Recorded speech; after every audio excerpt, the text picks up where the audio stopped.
All right. It is Friday night, guys. And you know what that time it is? It is Rick time. I am Rick and Flip with Rick. And today we are going to talk all about creative financing. So, full disclosure, we are a wholesaling channel, but I'm here to tell you we do lots of creative finance deals. I've been doing real estate in general for 20 years now. And we talk so much about wholesaling, and I'm always going to answer all your questions on wholesaling, but I'm telling you guys, I love creative financing. And I'm here to tell you, I'm going to show you how you build it in your current wholesaling business structure. You don't have to go out and do something completely different. Guys, that is the beauty of real estate investing. Now, I always tell you, wholesaling is the foundation to get started and make cash quickly and limit your risk. And I recommend everybody start out doing it that way. So we are going to dedicate, hopefully, the next 2 hours to creative financing. And it's going to be a lot of fun. So I'm going to go through a presentation on how you can integrate and make $300K passive income in creative financing. Guys, I do this all the time. It's actually pretty easy, but I'm here to tell you, you do not want to stop wholesaling and just go do creative financing. The idea is to put them together and figure it out. Yes, this is recorded. Somebody's asking me on it. So I am going to do the masterminds, the one-on-one. You can call it coaching. It's absolutely free. Everything we do here is 100% free. I just ask as a fee, you guys smash that like button, hit that subscribe button, and share this feed with as many people as possible and let them know what we're trying to do. We want to make wholesaling, creative financing, everything completely transparent, make it free. Guys, there is no reason you should be paying for all these ridiculous fees. I'm here to tell you, I can get you started. I've already proven it. If hundreds and hundreds, if not thousands of you that are on the stream have already done deals. So today we're going to sharpen your axe and show you how to integrate creative financing. So I'm going to take about 20, 30 minutes and I'm going to walk you through it. Now, you don't have to take notes. The whole thing is recorded for you. So I'm not going to take it down. You can go on our YouTube channel, Flip with Rick. You go to Rick Ginn's channel. You go to Zach Ginn's channel. It doesn't matter. We want you to be able to connect with the information. So all I ask when we do the questions is I want to answer as many creative financing questions today. So if you're brand new to creative financing, you're in the perfect spot. So if you want to jump on the one-on-one live, and guys, it is live. It is Friday, the 29th at 5:03 p.m. Eastern time. Just click the link in the comment section. Make sure you're subscribed to our Facebook group, Wholesaling Houses for Real, and make sure you subscribe to our YouTube channel, Flip with Rick, Rick Ginn, or Zach Ginn. I do all three because we kind of do different things on all the channels, and that gets you the one-on-one. And guys, the reason we do and bring you on camera is because if you have a question, there's hundreds, if not thousands of other people have the exact same question, and we want to help out as many people as possible. So guys, smash that like button. Give me some love here. Hit that subscribe button. We go live 3-4 times a week right now, and we're here to help out as many people as possible. Before we get into it, you know where I'm going with this, man. Like, I got to wake you guys up. If you're just getting off of work or you're trying, and you're just tired of your job and you are looking for change in your life, look no further. You're in the right place. But here's the key. If I'm going to be on 2 hours, we got to make this fun, man. Like, I just like to have fun when we do stuff. People are so serious about everything. Yes, I want to teach you wholesaling. I want to teach you creative financing, but you got to have fun in life. I find most of these shows, I watch a lot of people's content. You got to have fun. People are like, stop taking yourself so seriously. I'm a grown man stuck in a child's mind in a way. I just like to have fun. Guys, if you're not having fun, do not do real estate because I do not want you to get bored with it. So wake up, guys. Put some energy in it. Let me show you the type of energy you need.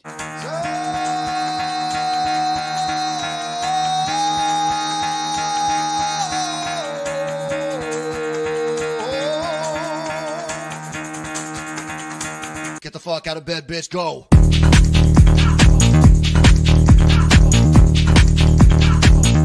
Get up, and then they got go.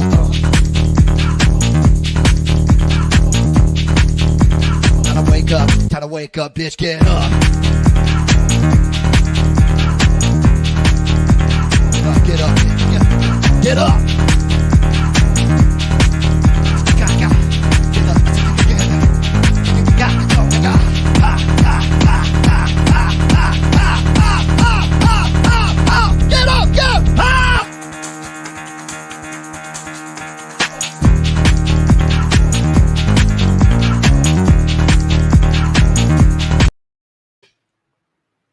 Guys, that's what you need to live your wholesaling mantra by. Guys, I'm here to tell you, you only get one shot in this life. You got to make it count. So if you found this channel, God bless you. You're in the right place. I've been doing real estate for 20 years.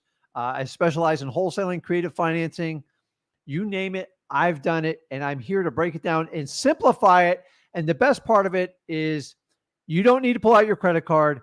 I do not have a coaching program to sell you. And yes, I do one-on-ones live. So if you want to join us one-on-one after I do the presentation on creative financing, go ahead and hop on out. I take it first come, first serve. I promise you I'll be gentle. And I'm going to add one other thing. I want to get some people that have never been on here before. And I want to reward you for taking the action because listen, I get it. Going on camera is intimidating. Okay. But here's the best part is you don't have to put your face on there. So you can connect with me. If you're brand new to this business and you have a question like, how do I get started? I'll take your questions too. Guys, I want to help out as many people as possible. If you're working on a creative financing deal, let's talk. Connect with me, guys. I'm not charging you anything. It's absolutely free. So take advantage of it. I'm here for 2 hours. Get in line, get on there. I see you when you hop on. I'll give you a little heads up before you go on. And guys, I'm here to help. So let's get started. I think we got enough people to get going here. Let me jump on. Actually, let's see. I got to pull this thing on here. Okay. So hopefully you guys can see it. So we're going to talk about how to make $300K passively. I'm talking about $300K a year passively in creative financing. Guys, this is already built in my business. It's actually, I don't even really talk about it much just because it's part of my wholesaling business. And this is, once I figured this out, I made it part of my mantra, meaning it was just built in my business. So many of you guys ask me questions like, Rick, do I have to do creative financing first or should I do wholesaling? So on that note, I'm here to tell you, if you are new to real estate in general and you wanted to get into real estate investing, wholesaling is the absolute best avenue for you to get started. Hands down, there's never a debate about that. I've never met anyone that's really, really good as a real estate investor that did not start in some factor in wholesaling. Now, a lot of people say, well, you know, I'm going to do creative financing because it looks easier. Well, I'm here to tell you, it won't be easier because if you're going to do creative financing because you think wholesaling is too hard and it's saturated, it doesn't work that way. I'm just here to tell you, I see so many ads running and so many programs out there saying, are you tired of saturated wholesale markets? Guys, first of all, they're saturating the creative marketing just as much. And number two, most of these programs, you guys are going in the negative cash flow, meaning you're putting out money and you're not actually making a profit. The key to creative financing is you have to be patient. And I want to show you today how you make money from day one. I do not give somebody 30, 50K and hope 5 years down the road, I make some money. That is what we call negative cash flow. And I just don't, if I did it that way, I would have thousands of properties. So I don't want to go out and borrow a bunch of money. The whole purpose of creative financing is really to pull little to no money out of your pocket. If you have to go get a soft money loan, a hard money loan, a loan from your parents or something like that, you're really not doing creative financing, in my opinion. You're putting yourself at risk. And honestly, if you're brand new to creative financing, you've never done a deal before, I prefer you start in wholesaling. Hands down, I'm telling you guys, it is the way to get started in real estate. So there's a big movement of people saying, hey, let's do creative financing first. There's no shortcuts. You're not taking a shortcut. It's not going to work. So let's get to the point. Let me share with you. Put your questions in the comments and I will answer them as well. And the sooner you put in the question, the more I guarantee I will answer the question. So let's jump into it. We're talking about creative financing today. By the way, for those of you, I don't really talk about creative financing a lot just because it's part of my business. I absolutely love creative financing because it allows you to take your brain and solve a problem that nobody else has been able to solve. And that's why creative financing, honestly, creative financing fits my personality very well, but I never force it. So before I get in the slide, understand this. You cannot ever under any circumstances force a seller to take creative financing. Actually, it's the opposite. The creative financing has to be the one solution that will fix their problem and nobody else can offer it. Now, the really cool thing about creative financing is everything's negotiable. I mean, everything. Price, terms, interest rate, anything. And that's why I love it. So let's get, I see you guys' questions popping in there and see if there's anything I can answer before I get started. Welcome to the channel. My name is Rick. I'm also known as Dad. I am the Rick and Flip with Rick. You guys know my son, Zach Ginn. At 17, I taught him while he was in high school, wrestling on his high school wrestling team, how to flip properties and wholesaling and make $100K in 90 days. And why not share it with you guys? So full disclosure, I used to sell multiple simple marketing courses back in the early 2010 to 13 area. And I got out of it because I just saw a shift going on in coaching and you guys kind of see it going on now. And I'm going the complete opposite direction. I want to help out as many people as possible. Guys, the world has changed. There's so much information available on the internet. You just have to go to a trusted source. And I'm here to tell you, I hope you choose me and Zach. It's your choice. You guys vote with your pocketbook and you vote with your time. If you want to spend 2 hours with me, I'll show you how to get this done. So let's get into it. Creative financing, 300K. And I'm telling you guys, this is not even hard to do. Okay. I've already taken this down this year alone, and I'm adding to my portfolio to do with it right now. So creative financing. The key here is you want to harvest your current wholesaling marketing system to locate creative financing deals. Meaning, I don't want you to go out and change your list, change your marketing plan, change your pitch to anybody. I'm here to tell you creative financing is really just a leg of wholesaling. Okay. Guys, think about this. When you do a wholesale deal, you're offering cash. And if the deal works and you need to get that paycheck, that profit, that flip on it, then take it. Guys, for the first 2 years, I wholesaled everything. I never tried to retail anything. I did everything via assignment. Most of them were $100. I did $10 deposits and I built my wealth muscle up. It took me a long time to do it, but I did it. And I'm here to tell you, I learned creative financing while I was doing wholesaling. I didn't go out and do an entire separate creative financing marketing plan. So I want you to work within your current wholesaling marketing plan.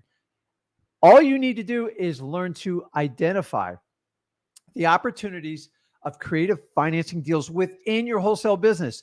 So many people think you got to go out and reinvent the wheel to do creative financing. You don't. All you need to do right now is identify the opportunity.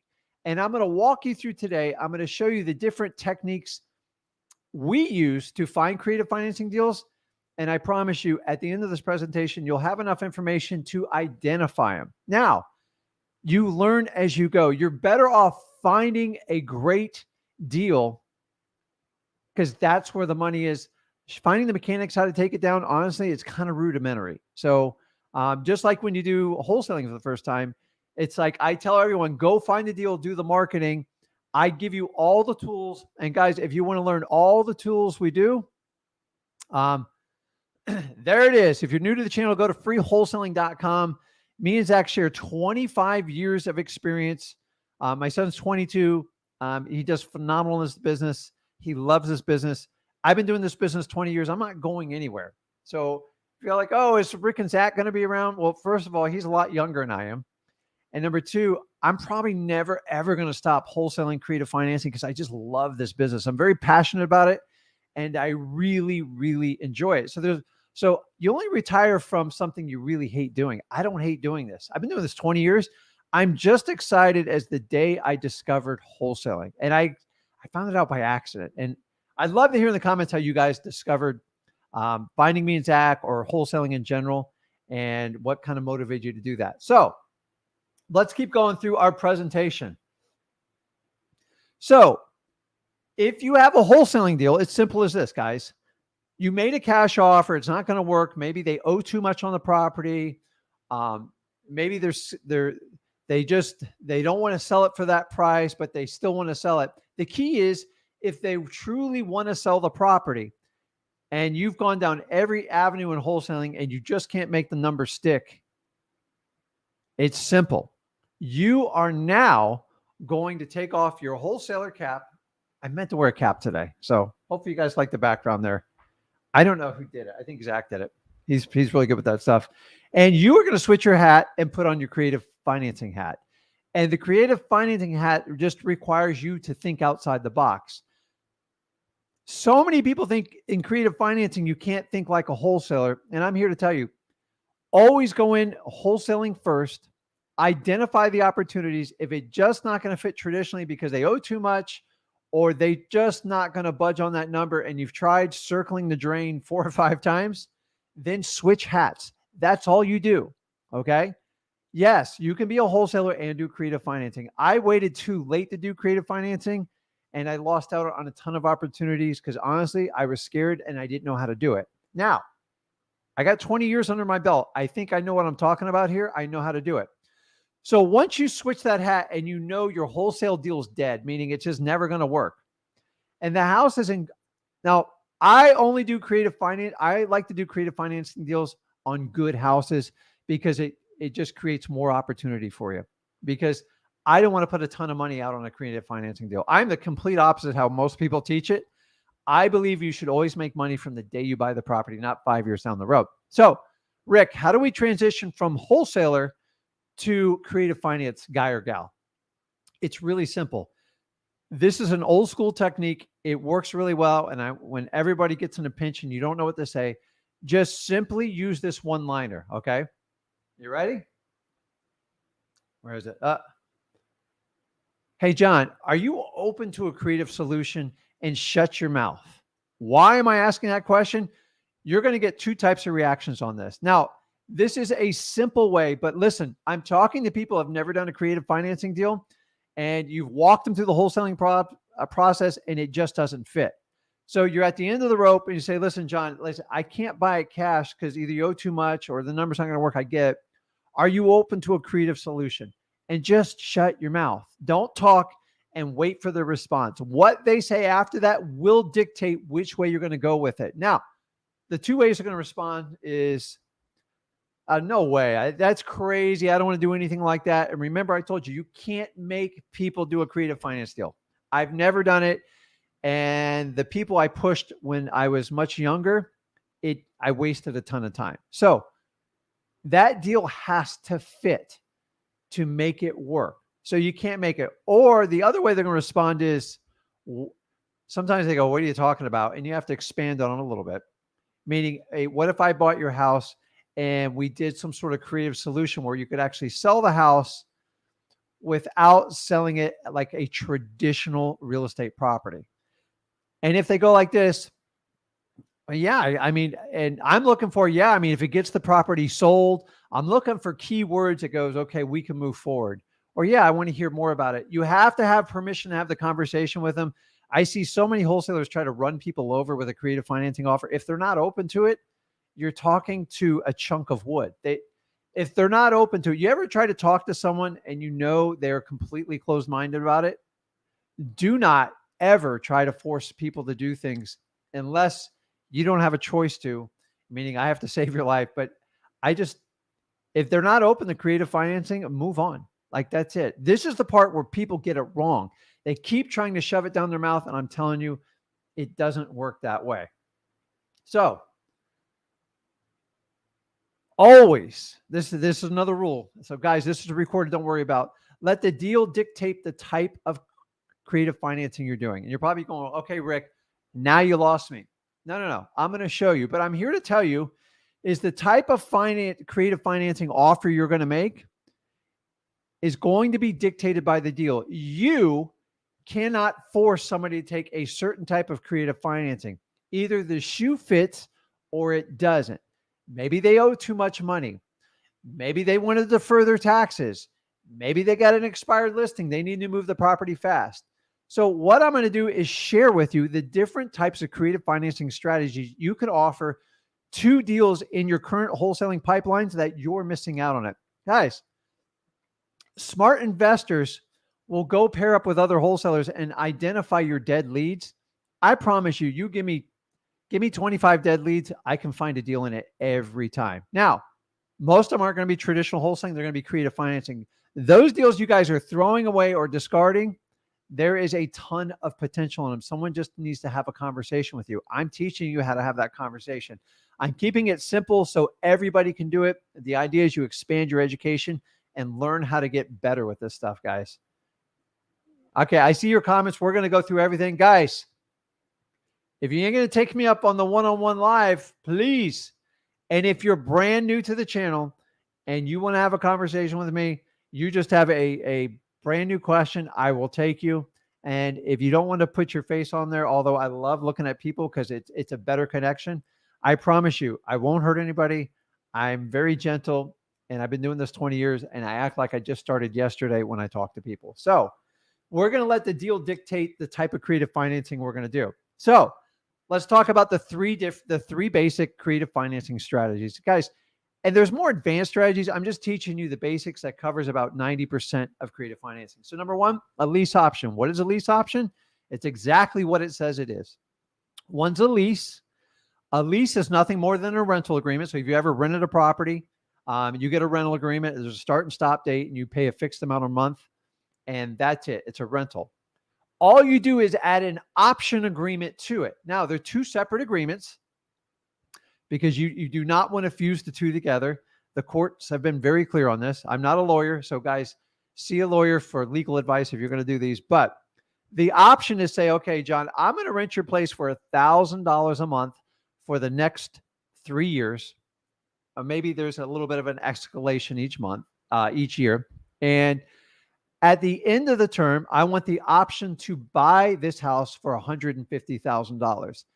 In exchange for that option, I'll go ahead and give you $1,000 up front, non-refundable. Now, that person has two options. Number one, at the end of the rental or anytime during that contract, they can exercise their options and buy that house for $150,000. Maybe the values went up. Maybe that person got a promotion. Maybe they invented something crazy and they're like, I'm just going to buy it. I'm not going to rent it anymore. And that's great. It works out for everyone. Option two is maybe they lose their job. Maybe the market goes way south and they walk away from the property. That's right. You can walk away from the property, but you do lose your $1,000, which would be used towards the purchase price. But the good news is it's over. They can't sue you for it. It's nothing more than an option. And that's the beauty of a lease option. So the next question you got to be is, what's the seller profile in these? They're going to be landlords, heavy rental properties, and expired listings. These types of leads that are coming through your wholesale database and they just don't work for wholesaling, a lease option is perfect. So I'm going to keep going because I want to help out as many people as I can here. So the next one is subject to. And you guys heard a lot about this. Subject to has been around forever. And if you actually look on traditional real estate contracts, they have a line on there for subject to. Now, I'm here to tell you, most real estate agents do not even understand this, do not discuss this with a real estate agent unless they're experienced in it. So a subject to is exactly what it says. I'm going to buy this property subject to the existing mortgage. And they can include other things, existing liens. It's all negotiable. So Why would anyone want to do this? Well, number one, most people who sell these types of property is they just have very, very little equity in it. So the only way to sell it, by the time they pay the 6% realtor commissions, the closing cost, and any type of, negotiations, a lot of these people would be forced to bring money to the closing table. So a subject to would bail them out of it. Now, the deal has to dictate which one you're going to do. So what types of properties would be subject to what type of leads in your current database? It's simple. The profile is going to be foreclosures, pre-foreclosures, little to no equity, usually 2 years or less ownership. And once again, expired listings is a great lead generation. I forgot to put it up there. Why? Because a lot of realtors, especially in today's market, they overlist the property, make promises to the seller. And when the property doesn't sell and they only put down 3 or 5% on the property and it costs 10 to 12% to close it, these deals are prime for it. Okay. So guys, I'm keeping this as simple as possible because I don't want to go into like hours and hours of I'm just trying to have you access your current wholesaling leads, the ones that are falling apart or not working. I've already taught you how to do the introduction. I'm going to teach you the third technique here. If you guys don't know by now, it's simply owner financing. And owner financing is literally exactly what it says. So many people talk over us on these simple explanations. They make it so complicated. And guys, these techniques have been around for over 100 years. Like, this is nothing new. Nobody created creative financing in the last 10 years. It's been around before I started. And from whoever I learned it from, it's been around long before them. So this is nothing new. It's been around forever. Owner financing is basically when somebody owns a property, they usually own it free and clear. And then they decide, hey, I'll be the bank and I'll carry the mortgage for you and you make payments to me. They're traditionally going to record a mortgage on these properties. A smart seller is going to do that. Very rarely do they not, and they should. And you should want that to protect everybody's interest in the deal. Now, seller profile on these, I already said 100% equity, which means they own it outright. They've usually owned these properties 10 or plus years. And a lot of these people are typically going to be your older sellers. So you got to take a little bit more time. And a lot of the deals I do is they just don't need the money. And guess what? Who wants to pay a big fat tax bill? Because a lot of these properties they do are not their primary homes. So I do a lot of deals that they just want to defer the taxes, but they want some income stream. Remember, everything's negotiable when you do an owner financing deal. The interest rate, the terms, how long? Is it interest only? Are you paying back principal? Who's going to pay the insurance? Obviously, you're going to have to pay the taxes and insurance typically, but owner financing deals, and typically these people want a set price and they're not going to work in your traditional wholesaling deal. And this is where you reverse engineer it. So if you know they need a set price, so say a property is selling for $200,000 on the open market and they want $215,000. This happens all the time, by the way. At $215,000 as a wholesaler, like I can't pay it. That's actually above market. So remember, guys, you get price or you get terms. If somebody gets both, it's like a unicorn. It's a unicorn with rainbows. Take it. But very rarely say, Mr. Seller, I'm going to give you a price and then you got to go to work on terms. Now, if I can pick that property and pay him like $1,000 a month and then the rental rate is $1,800 a month, I really don't care what the end price is. And that is the trick to doing creative financing on owner financing. People are like, why did they pay so much? The key is you have to minimize how much money you put out of your pocket. This is where most beginners get taken out. And this is where most people don't tell you the truth about creative financing. Positive cash flow is the key to creative financing. I don't care what anybody says. Guys, I've been doing this 20 years.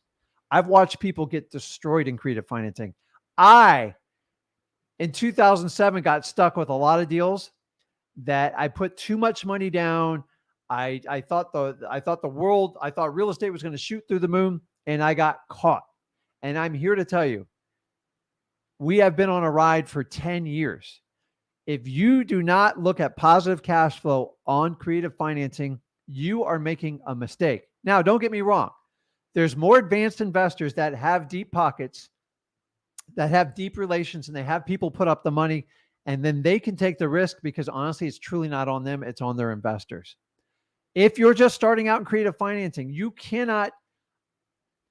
Why would you lay out $20,000 or $30,000 of your own personal money? I don't even care if you got a loan from someone. You shouldn't, because you've never done this before. You're putting yourself at risk, because how are you going to make money? Now, in 5-10 years, you go, 5-10 years when they cash out and make a ton of money. There's no guarantee. Creative financing, not everybody closes on the deal. Remember, you are the bank in essence, and sometimes banks have problems.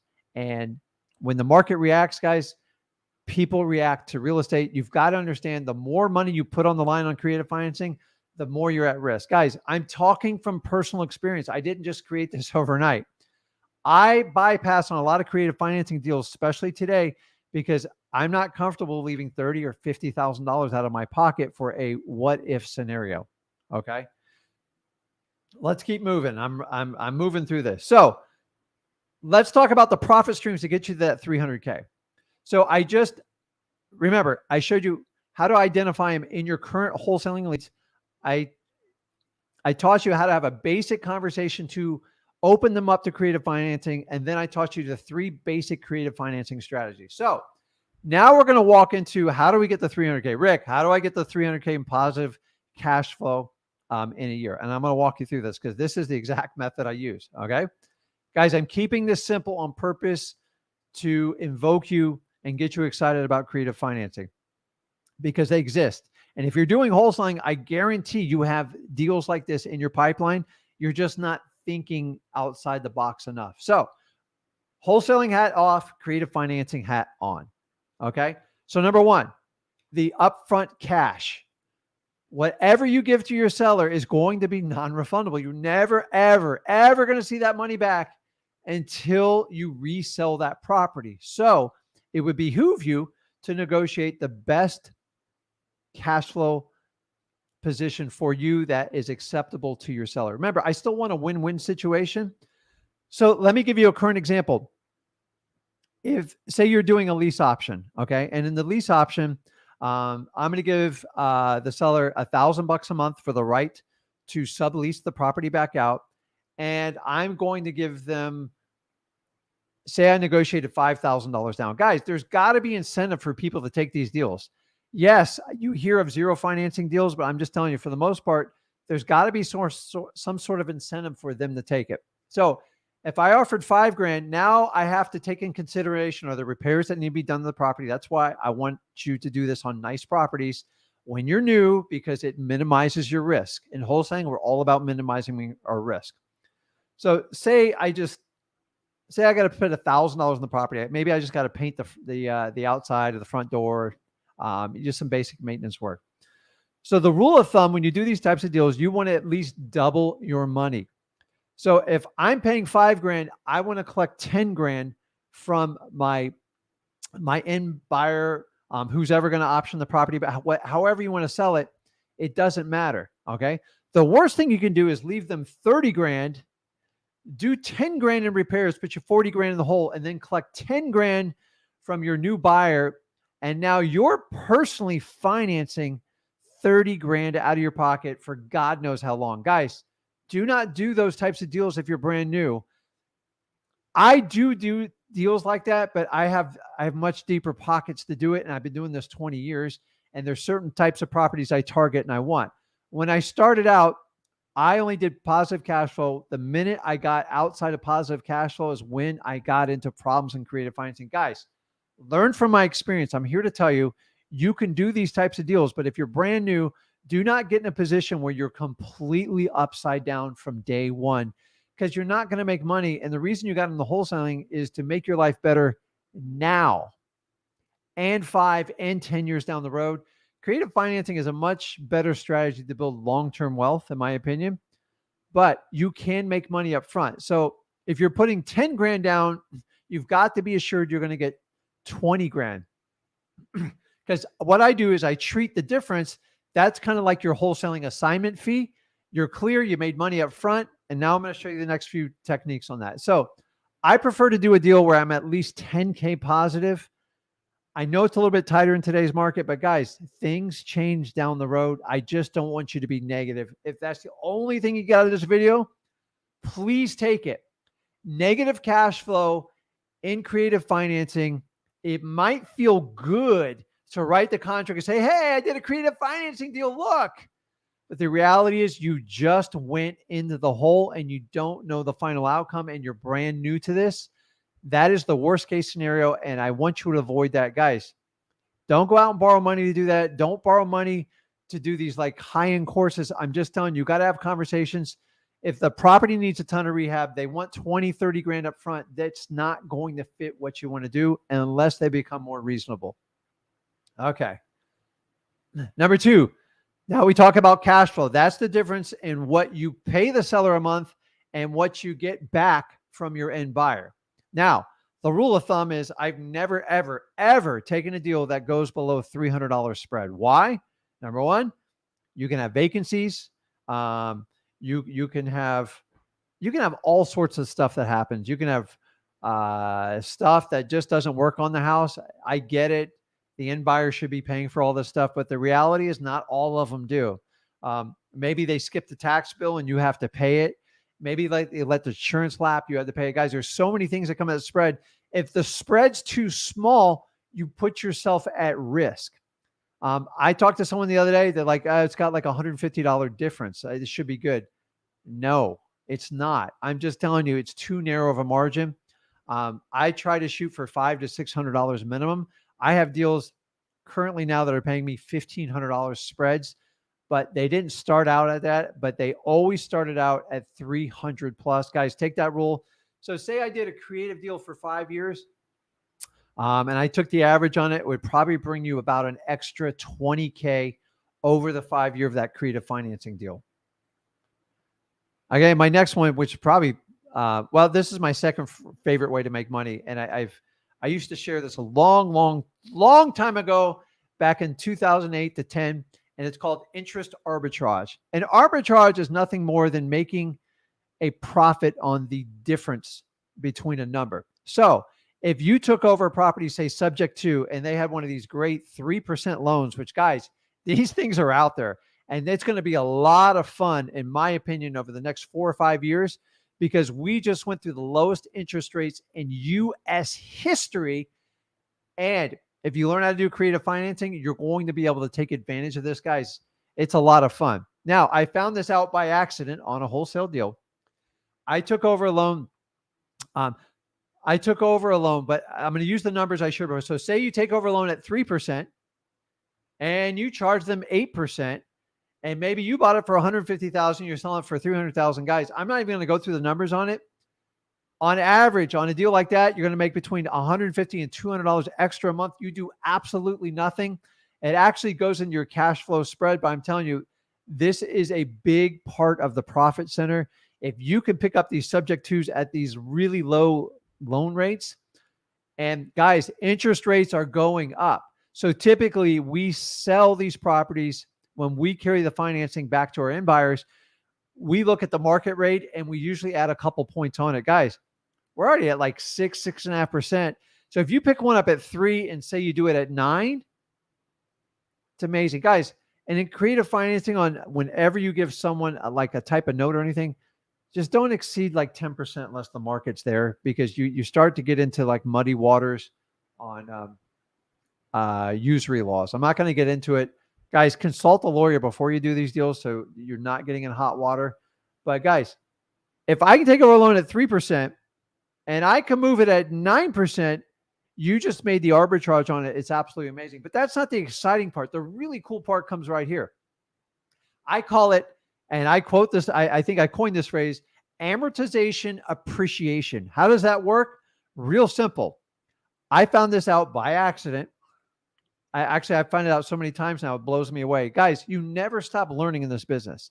Anyone who tells you they know it all, they're lying to you, because I learned something new today. I learn something new almost every day. And the really cool thing is a lot of you guys share stuff with me. I've never even heard of it. I'm man enough to admit it. Like, You always have to be learning in life, and there is no exception in what we do. So amortization, if you take over someone's 15-year mortgage, so anybody got a 15-year mortgage really in the last 5 years, I've seen the interest rate as low as 2%. And what happens in a 15-year mortgage?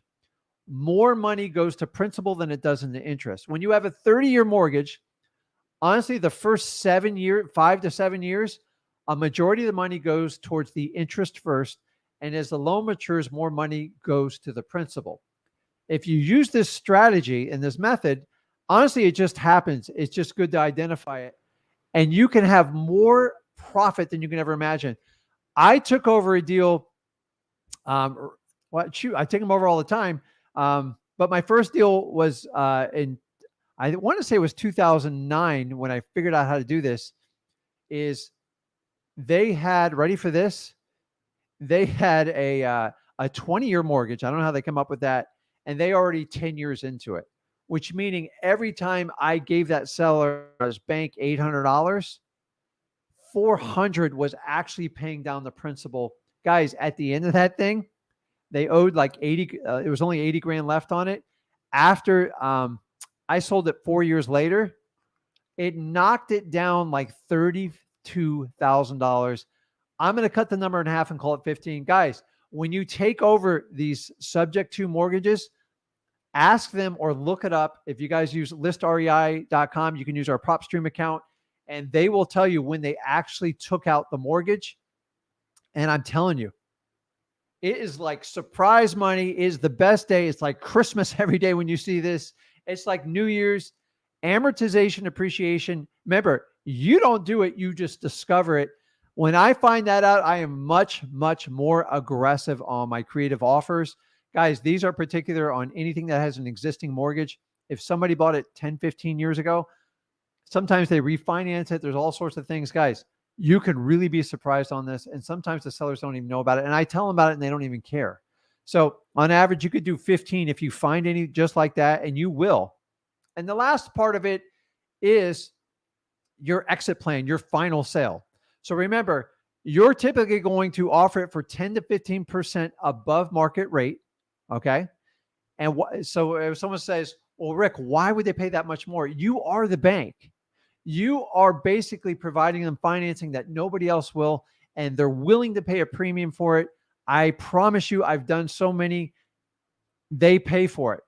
It's nice. If you've ever had your credit wrecked or went through a terrible divorce or a bad family situation, you just need a place to live and you got good cash flow and you have some money, they will give you an upfront payment.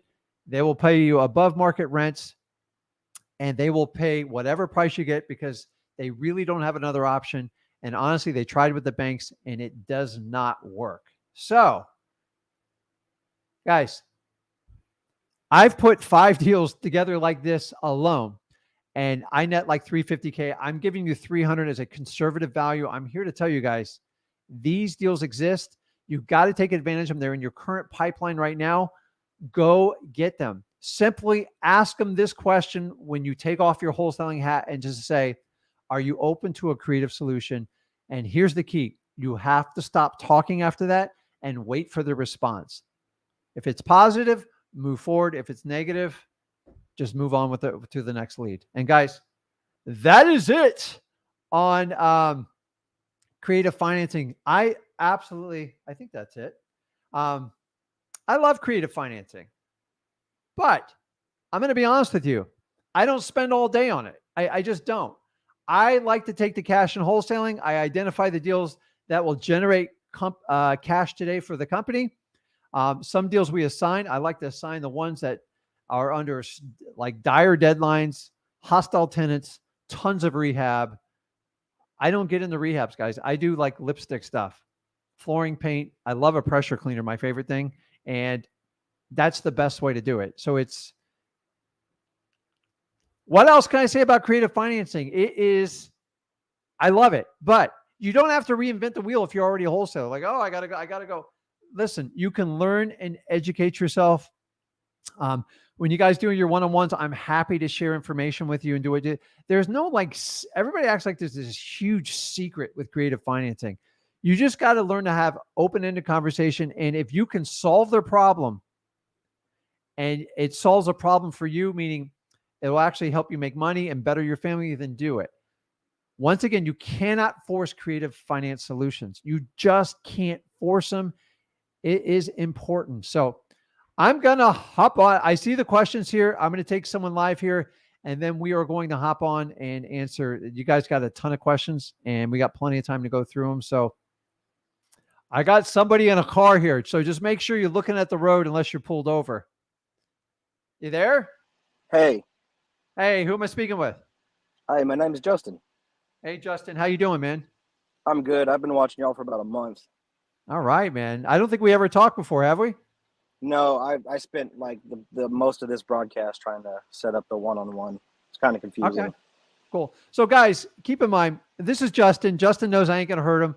I'm like wide open. I love this business. I'm not going to ask for a credit card or do anything with them. And honestly, I'm here to help them. So I don't care if you've never done a deal. If you guys sit there and don't ask questions, I'm free. I ain't charging anybody 10 grand. I could easily command that fee. I don't need it. I've told you I'm trying to create a legacy. I do just fine in my business. So Justin, what can we help you out with today? What's your question? There's a house in the town that I live in. I live in Edmond, Oklahoma. And Okay. it's kind of like in the middle of where everybody wants to live, not really super dense. Hey, Justin, hold on 1 second. I got to fix one thing on the screen. Hold on 1 second. Yeah, no worries. Oh. Okay. I just had to fix a setting there. Guys, you can tell this is live because if it was recorded, I wouldn't be running around. Go ahead. I'm listening to you. So it's not located in a super dense part of the city, but they're expanding pretty rapidly in that area.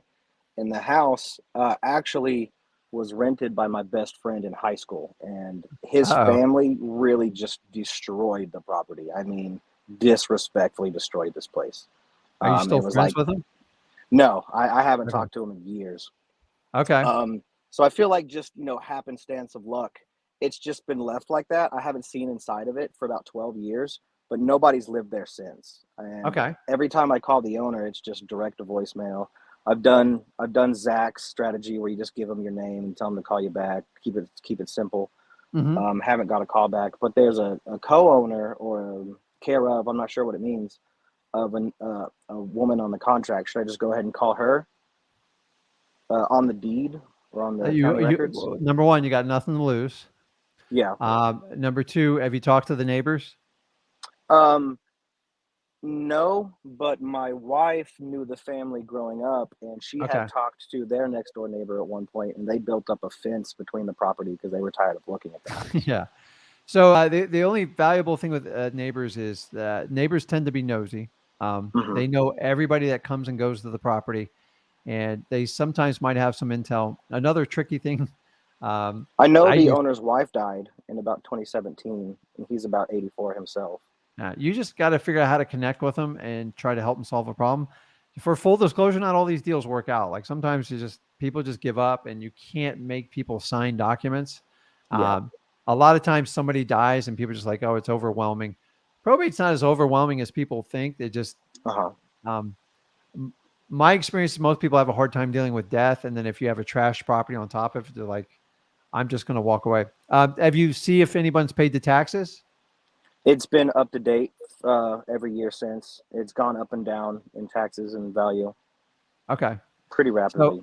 So, the only other technique I've done is I've actually staked a for sale sign in the yard with your phone number. For some reason, that wakes people up. It pisses them off. But well, I'm not sure the legality of that in Oklahoma since they passed that recent anti-predatory wholesaling bill. Well, here's how I explain it. It's just the anti-marketing. Yeah, but anybody can stick a sign in somewhere. But like, I don't want you to do anything illegal, and especially if you're not uncomfortable with it. But like, I talk to the neighbors, do everything. But like sometimes, I got like 4 houses we've been circling for years. It's crazy. I don't know why somebody walk away. I'm talking about cleared free houses that are trash, just like you said. Yeah. And sometimes you just can't make people especially if you can't talk to somebody physically on the phone, text, anything. It's absolutely crazy. Well, It's I just because of it's been on the market for over a decade, I just felt like if it were my property, I wouldn't be as open to a wholesale deal, especially when I have full equity in it, because he has yeah, no mortgage on it. He bought it in the '70s for $25,000. yeah. It's 240 on Redfin. Would you think he'd be more open to a creative financing strategy? My Yeah. cousin is actually an architect and remodeler and stuff. It just we didn't grow up in super good So graces together. so they would probably be ideal for like an owner financing, especially if they've kept up with the taxes. Uh huh. Um, a lot of people just you got to understand when you sell a property like free and clear, now they get their cost basis in it, but when you bought it for 20 or 30 grand, it's worth a couple hundred.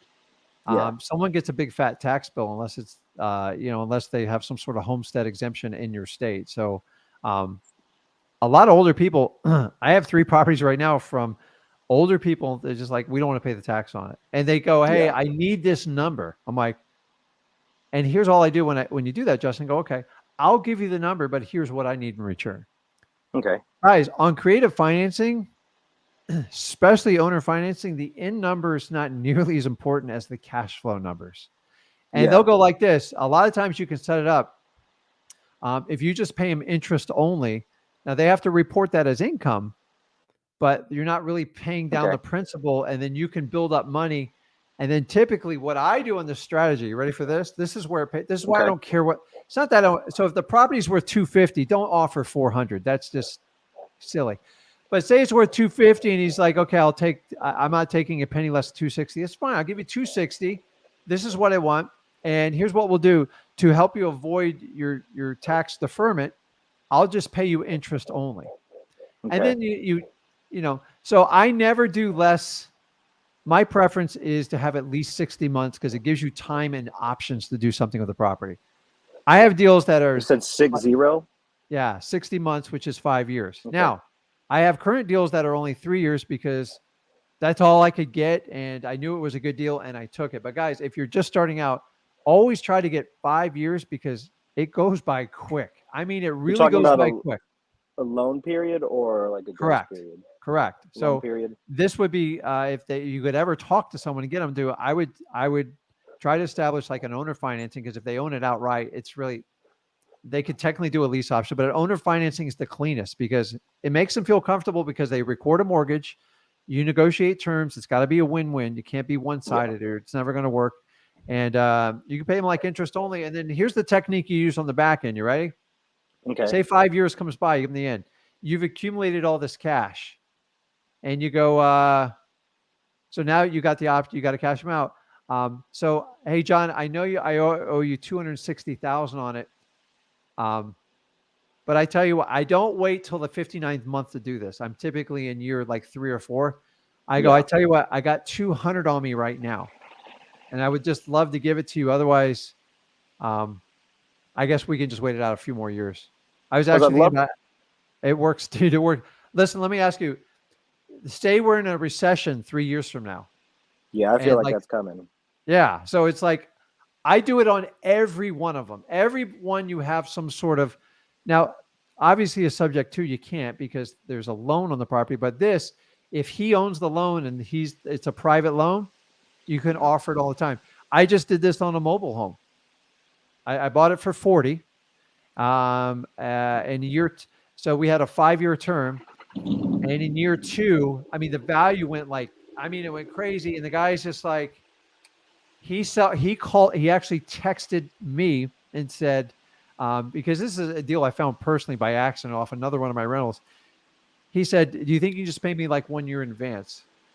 And I said, John, what if I just paid the whole amount now? I'm like, well, he goes, well, how would that work? I go, well, I know you owe 40. What if I just send you 25 and it's over? He goes, Yeah. man, that'd be great. Great. I go to a title company. I haven't prepared all the paperwork. I run it by a lawyer and it's good to go. I just got a $15,000. So I had a creative financing, owner financing actually turn into a wholesale deal with creative financing. Guys, I'm just telling you, that's the fun part about this. Honestly, when I started, I had no idea what I was doing. I left hundreds of thousands of dollars on the table the first 5 years I did this business because I didn't know. I actually bought a property on the water a 10,000 square foot estate with a 300-foot dock on a Yeah. $3 million mortgage. And I got them to do a creative deal because no one was buying in 2010. And I just didn't understand. I didn't understand it. And it was a big tax bill, like 50 grand. And I sold it. I made 100 grand. But since then, the property just exchanged for $4 million. Yeah. That was only 10 years My ago. 10 my years ago. dream exit strategy for this property, if I could get it, because I think about it nonstop, Yeah. would somehow be to creatively finance it into end result be like added to my portfolio as a rental, because I feel like it'd be in everyone's best interest to get at least a renter, if not a Yeah. homeowner, And you know what? in The the guy's property. probably getting hammered by wholesalers. And Yeah. obviously that's not exciting anybody. I guarantee you, if you talk to the neighbors, there's probably been 30, 40 people by there this year alone. Do you think he could hold out for 12 years like that? I don't know. I've seen some strange. So some people just don't care. Yeah. Let me ask you: are they maintaining the outside, like the lawn and the? I wouldn't That, call it maintained, but it's not getting violations and such. well, somebody has to It's go by there a couple times a year to like clean it up or it like do stands something. out pretty So you need to heavily. find out who that person is because that person has a direct link to the owner. I So you're feel gonna have like to do that a might little. be the second name on the county records. There you go. I go crazy on that thing. Okay. She When already I lives see in $1 million crazy, house, guys, so just so someone doesn't take this out of context and clip me here, crazy yeah. means I would just be hyper aggressive in locating them and see if we can work a deal out. But stick to it, but just don't stop what you're normally doing and keep moving. Yeah. And I shared a deal in here. It took me 4 years once. I kept at it. I didn't think about it. Not in the beginning. I thought about it night and day because it was such a good deal. But I would send them a postcard. We'd send. I actually had their email address. And guys, the more points of contacts you can get when you find somebody, the better off you are. But if you find this person, look for them on social media, everything else. A lot of the older people aren't on social media. I don't I've blame them. considered door knocking, but I feel like in my state it's kind of intimidating.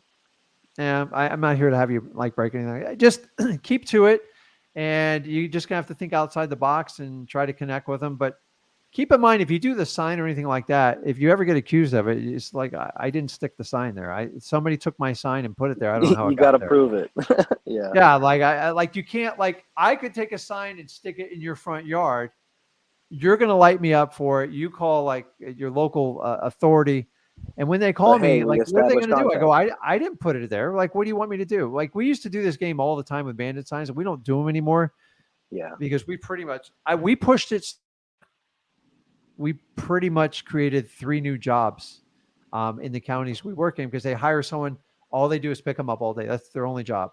That's funny. $35,000 a year. They're probably paid close to 50 now. So, and we used to get lit up. They put up like $50,000 in fines against but they couldn't figure out who I was. Now I was much younger, guys. I was much more aggressive. Now I can't do that stuff.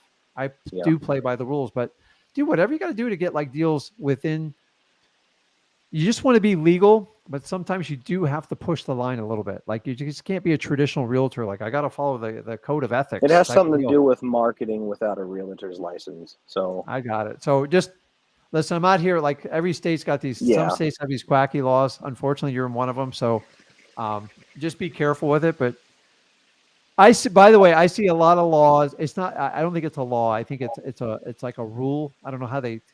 And keep in mind that a lot of these people don't even know how to enforce the stuff. So they're just trying to prevent bad behavior. And I get it. Some people took it too far. So Yeah. I think you're on the right track. You're fine. Just keep going. And if it comes up, I would offer him like an owner financing deal and find out what price he wants. And if it's reasonable, just focus on the terms. Try to get to that. Okay. That's it. Because now you don't have to go get a bank loan. You do have to calculate because it sounds like the property is pretty bad and trashed. Yeah, I'm gonna have to. So figure you out are how going to have to keep an refinance. eye on it. So you're going to have I to mean, discount rehab. it somewhat. So, but that's it, man. Anything else? I'm just gonna have to figure out how to create a finance into a rehab. Dude, it's all open. So, Yeah. like I've done deals where I haven't paid someone for a year while I rehab it. Remember, that's a free hard money loan, in my opinion. Yeah. And then you can use a credit card or a friend or a family to help you finance it or your own money type of deal. Like there's a million ways to skin the cat, but if you don't have to go out and get a 200 and some odd $1,000 loan, you have a lot more options to do it. If you got to go get that loan and do the rehab, it's very, very risky, extremely risky. So Okay. either way, obviously, you know the property, you know what it's worth. Just stay at it, and either it works out or it doesn't. But you'd be surprised how these things come back. 4 years I waited for a deal. I've been doing this Yeah. 20. I was in shock. And honestly, it was kind of accidental. I remember popping it up. I go, just somebody go and knock on the guy's door. And sure, we knocked on the door, got no response. I left a note. They called me a week later and go, hey, we're ready. And that was a probate that had like 11 heirs. And when I was there 4 years ago, I swear on this, the family members, the brothers got in a fight in the front lawn, and all out like UFC brawl. And I said, dude, this is out of my realm. When you guys work it out and you want to sell it, I'm it. And at the end, they go, man, Rick's the only guy who's going to buy this property, because it was really rough. That's But funny. it was amazing. Sounds And like my hometown. yeah, I know, it's crazy, man. So how's the weather there? I actually, ironically, just got a tornado alert. So Oh Lord. Okay. We'll got go a roll lot up of the good old windows. Oklahoma. Yeah. And then, keep us updated and keep going at it. Like, just all you do is you keep it and you keep refreshing the lead and figure out a system to keep following up. And, but like little door notes go a long way too. If you just tape them up on the Okay. door. And sometimes Yeah, you 'cause like, there's got to be somebody going by the property. gotta be, who's picking up is there mail going there? I haven't really looked. So here's another little trick for you. Okay. Mail them just a regular envelope. Just put in a note, hey, I need to talk to you, blah, blah, blah. And if the mail's getting forwarded, which it most likely is, as long as you put a Yeah. return address, they'll give you the forwarding address when it goes back to your mailbox. It'll take some time. I've put in like 100 hours of investigation on this house. I know where everybody is. Don't put in too much more. Yeah, I know. It's You driving should me put in 100 insane. hours. I'm just here to tell you that'll eat you alive. So I Yeah. send them a letter and see if you get a forwarding address, and then just Okay. kind of keep it on the property and just go find some new leads. All right. I appreciate your time. Okay, bud. Have a good one, man. I'll see you, man. too, bud. Okay, I'm gonna answer some questions online because I'm a little bit behind here. So let's see. Triple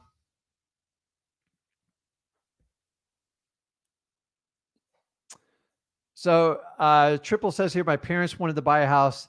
They got declined for a loan. So this is more of a personal question, but I'll go ahead and take it anyways. Could you tell me how I can help them do a seller financing deal on an open market property? Treble, on the open market properties, unfortunately, is up to the seller. And typically when they take it to market, they're not really open to these types of terms. Most traditional single family homes sell either cash or with a bank. When you get over to commercial, there's much more creative loans. So you just got to find someone that'll give you a creative solution. You're going to have to look on Facebook Marketplace, Craigslist ads, and just be warned, there is a lot of scam artists on it. So beware of that.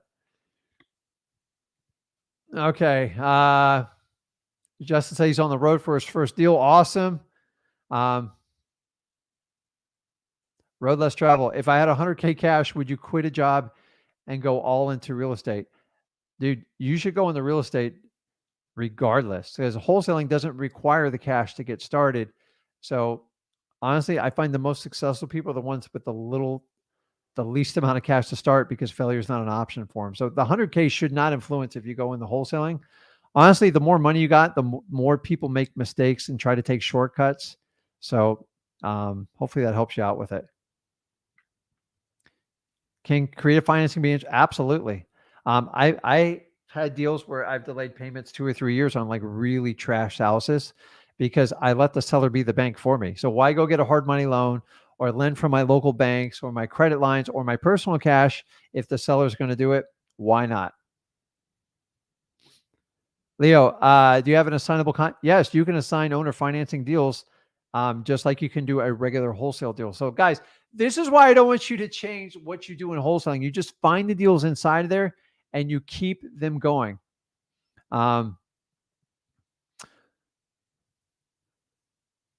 So Winston, do me a favor. Go back to yesterday's live. Oh God, I forget the gentleman's name. See, Zach's really good with names. I'm not as good. I guess it's my age.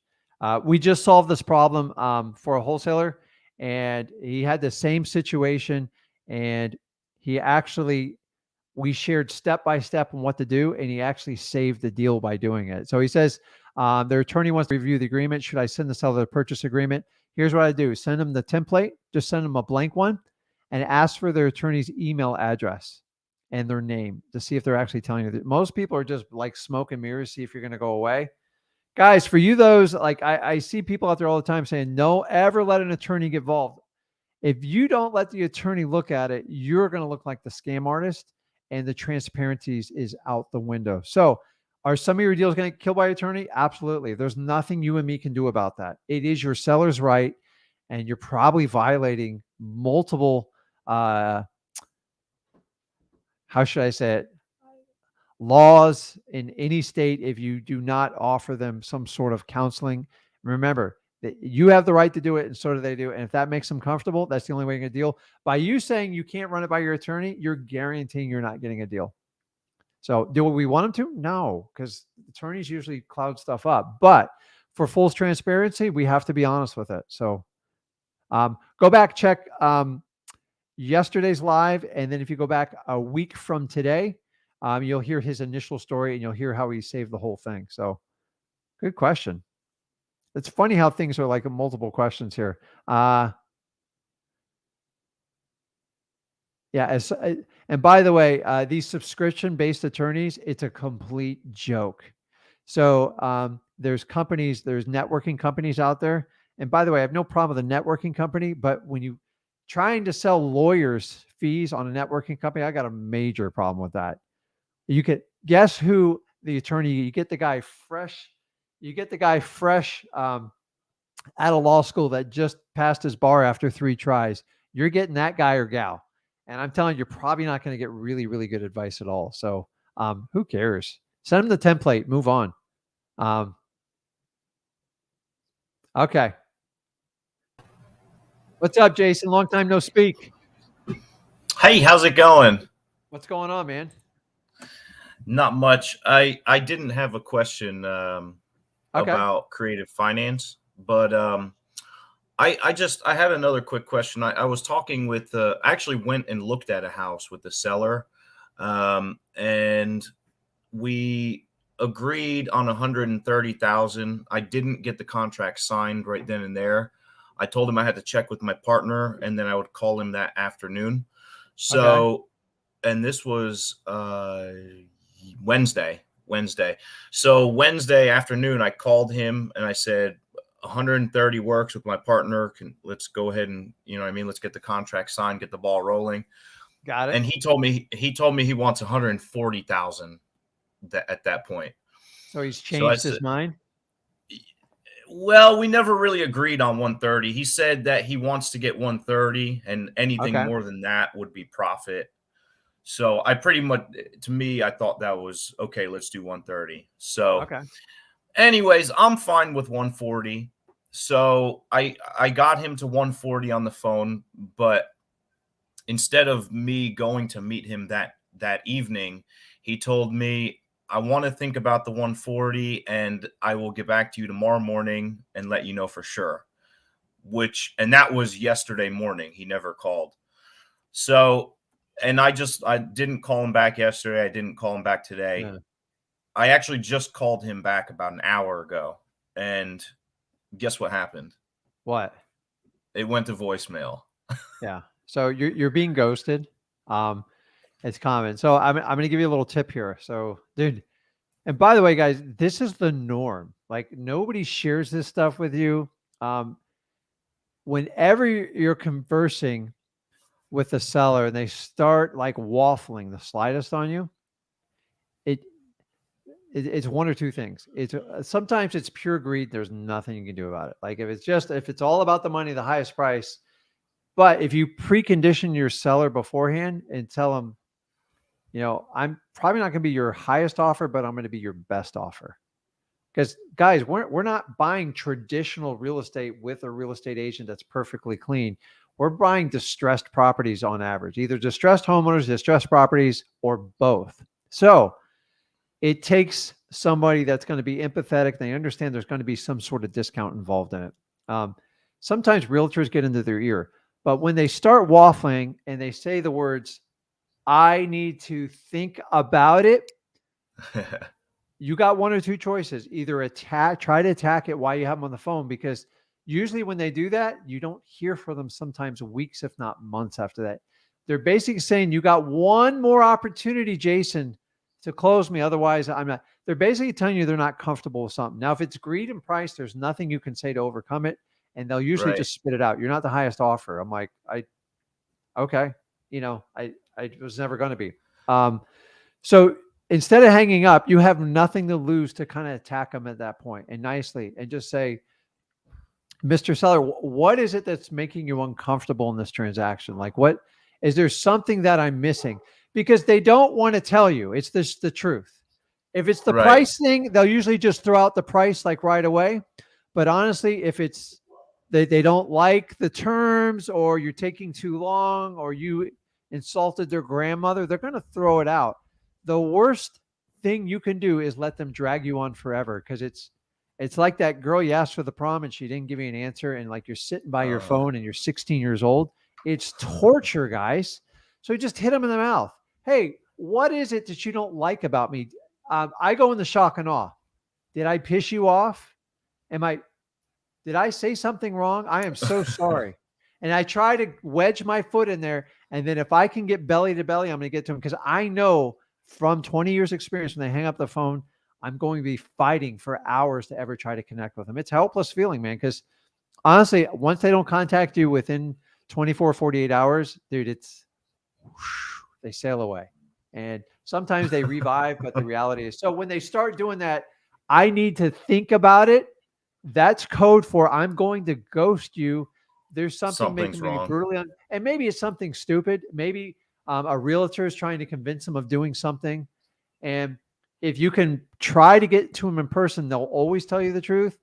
On the phone, they're pretty good at lying to you, but you say, listen, I'm just a regular guy. I want to help you. I thought we kind of had an agreement. We talked about everything. What am I missing? Is something happened between the time we met last time and this conversation and see what they say. Right. It's a 50-50 shot. But I've had people tell me, listen, I just ain't going to sell to you. I don't like you. I'm like, okay. Yeah. Like that would be better. I'd right. have some Guys, pleasure, you're better off having them to tell you to take a flying leap. It's like you wind up in this friend zone. And it's like the worst thing. It's like, dude, like, are we going to go to the dance or can I just go find another girl or guy or whatever it is? And it's like, I hate it, but you can't let it eat you up as a wholesaler. It's on them. And you just got to do a better job. And when you start hearing the ship sinking, like I need to think about it or you guys know what the problem I need to is, talk to my lawyer. I need to do this. The reality is there's something that's getting in the way of it. And the worst is when you had a really good conversation a day or two before and you're just following up, getting ready to meet paper. And they go, I got to think about it. I'm just like, here's what I always say. I go, hold on. I go, I'm actually just around the corner, even though I'm not. And I want to swing by. My phone's dying. I want to talk. I'll do anything. You have to, guys. You can't just go, okay. And then they're just going to work you like a dog. And it's like, you guys work too hard to this point. So the next time they do that, just catch them and just hit them in the mouth with it and go, did I say something wrong? And we had a wonderful conversation. And then I go back over the deal. And then if I can try to get in person with them, I can. If they're virtual, I'm just going to have a hard conversation with them right there. I rather it come to an end right away. If sometimes they won't. I've had people where they've already signed another contract. They don't want to tell you because they feel bad for you. They actually go, Jason, man, I really like you. You're going to start crying when I do this. And I'll give you full disclosure. I've cried over a deal before. I've learned I don't cry anymore. I threw stuff when I was a lot younger. You just, it's a maturity thing you get over. So here's how you fix it. If you guys are having this problem, do get more leads, do more marketing. And so many people try to double down on bad leads. Sometimes just move on. Now, sometimes it's a wholesaling deal. It's just not going to work and they want too much. And then that's where you can put on your creative financing hat. But you do have to have some sort of like pause or break on a difficult one when you do that. And you just kind of go back and say, hey, you open to a creative solution. I thought about your price. I got a way I can get you your price. When can we sit down and talk? And that's where we kind of so we have thousands and thousands. We always have thousands of like creative financing deals in our wholesaling business. And we're constantly trying to go through them. And I used to use the strategy back in 2009, 10, 11, although there were so many leads back then because I could I could buy a wholesale deal off MLS. They were just really hard to sell. Is I used to go with other wholesalers because they didn't know what they do. For 3 years, I made so much money flipping short sales because wholesalers didn't know what to do with them. Right. I was just like, okay, like I figured this out. I figured that out. And the really cool thing is you go along, you just keep learning as you go. It's like really cool. And, listen, you can take a course, you don't take a course. I don't care which way you choose. Just always grow, always be willing to learning. Like there's so many ways to skin a cat in real estate. If I had to teach like a master course, it would probably be like a 4-year college. Like it's just a lot of information to shove down your mouth. So, but I try to teach where 75% of the profit is, because it's not worth spending years on trying to master that 20, 30% when I know a lot of people aren't going to use it for years down the road. So one day short sales will come back. Dude, I know how to lick those things like all the way to the end. And banks have really manipulated it where it's very hard for investors. They've restricted the deed and stuff like that. But that's what you get when you deal with someone with a lot of experience. So just learn when they say that, they're telling you, think about it. I've already told you how to address the lawyer one. What's the other one? Yep. I got to talk to my neighbor, or I'm talking to a realtor. I'm like, oh, I didn't know you were listing the property. Once again, you got to look how you precondition the seller to get this crap out of the way up front. So there's nothing worse investing time with someone who doesn't actually want to sell you the house. They just want to use your information. So I feel like it went so good at meeting him in person. Like we connected, everything was so good. Something's changed, and you got to find out what that change has been. I may have spooked him because I said my partner said 100. I offered him 120,000, and he said no. That maybe that's what it was. I don't know. So go back and go, listen, I just, you know what? I was probably wrong with my whole partner thing. I'm just going to, go good cop, bad cop. I'm just going to ignore my partner. I want to do something with you. Let's just meet and put this thing together. Just start doing messages like that, text like that, and just kind of go forward. So, do you think text him? Well, what you know him better than I do. So, look. Well, at this point, you connect with him. At this point, I've called him once and he didn't answer, and every other time he answered right away. So, and so here's the other he's probably just ghosting me. Don't be the stalker either, where you're like, that's what I didn't want to do. That's why I didn't call him right away yesterday morning. My wife used to get so upset. I used to take my wife's phone and I would call sellers that are ghosting me, and they answer right away. And they answer, right. Yeah. And then my wife goes, this guy keeps calling me back on the phone. I go, that's good. Hand me the phone. She goes, I have no idea who it is. He keeps asking for you. Yeah. So I think that'll get them mad. Yeah. I don't like blocking the number because you look really suspect. So you can get a virtual number. You guys can get Google numbers. You can do all this for free. It's not that hard. So just keep at it. Like the really cool thing, Jason, is you're learning. Everything is, you are learning as you go. That's the best way to learn. I'm definitely learning. You just learn. Hard way, I got to make that mistake again. So when you get a couple years down the road, this is you're like, okay, I'm going to do that. And then you can show other people under you how to do it. That's how I taught Zach. That's how I taught thousands of people to do this business. It's the same. You have to go through the experience. Everybody thinks you can take a course and avoid all this stuff. Impossible. Absolutely impossible. You have to experience the pain to gain the pleasure of wholesaling and creative financing. The idea is just so you don't get hurt. I don't want you to get hurt. Your feelings can get hurt because I guarantee you it's going to happen. I guarantee you're going to have a fight on your hands, but if you can get through it, amazing things will happen. So keep going at it. You got it. You're in the right area, and you kind of learn. And you got it. All man. right. Well, Anything I else? appreciate it, Rick. Nope, that's it. Thank you so much. Have a good weekend. I appreciate it. I will, buddy. I'll see you, man. See you later. Okay, guys, I am free for anybody who wants to talk about creative financing. I really want to you guys know, for the last year, I've answered any questions. I'm just trying to help as many people with creative financing as possible. If you hop on there, I'm on here for the next 45 minutes. Let's do it, man. I'm not charging you. It's 100% free. So when people say, you get what you pay for, I'm right here, buddy. There's no credit card. There's no check standing in the way. Hop on here. I will help you out. 20 years experience. I actually love to help people.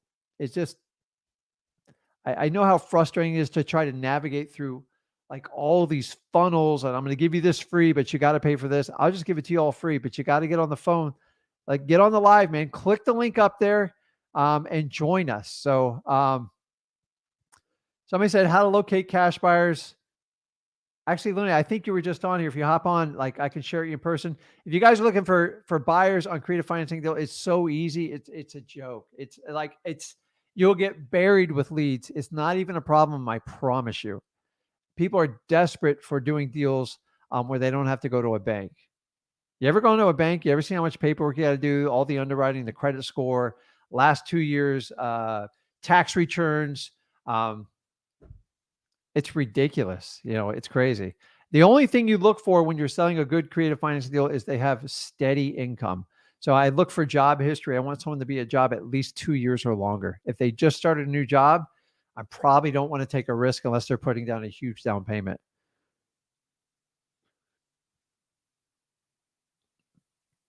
Let's see here. Okay, you guys are answering. So Corey's out there. If you guys don't know Corey, he's here all the time. He took advantage of all me and Zach's information, and without pulling a dime out of his pocket, he's gone and he's moved on. He's just doing tons of deals, and Corey's going to grow, and Corey's going to come back to me in 5 years and probably give me a job because he's doing so well. But like, Corey reminds me a lot of myself of like when I got started in the business. I was just hungry, man. So he says he loves seller financing personally. At 2 properties right now, he's wholesaling that he acquired with 500 down, guys. Each on seller finance, he's going to make 25 to 30K. Guys, this is what it's all about. And what's the difference between you, me, and Corey? The only difference is Corey took action. I took action. It's up to you. We can sit here and talk about it all day, and I'm going to help as many as I can. But when we get off this, you got to go make calls. You got to go knock on doors. You got to send mail out. You got to send text, and you got to get your cold calling. It's as I was taught in the industry, you're not going to get home and there's a duplex sitting in your driveway. It just doesn't work that way.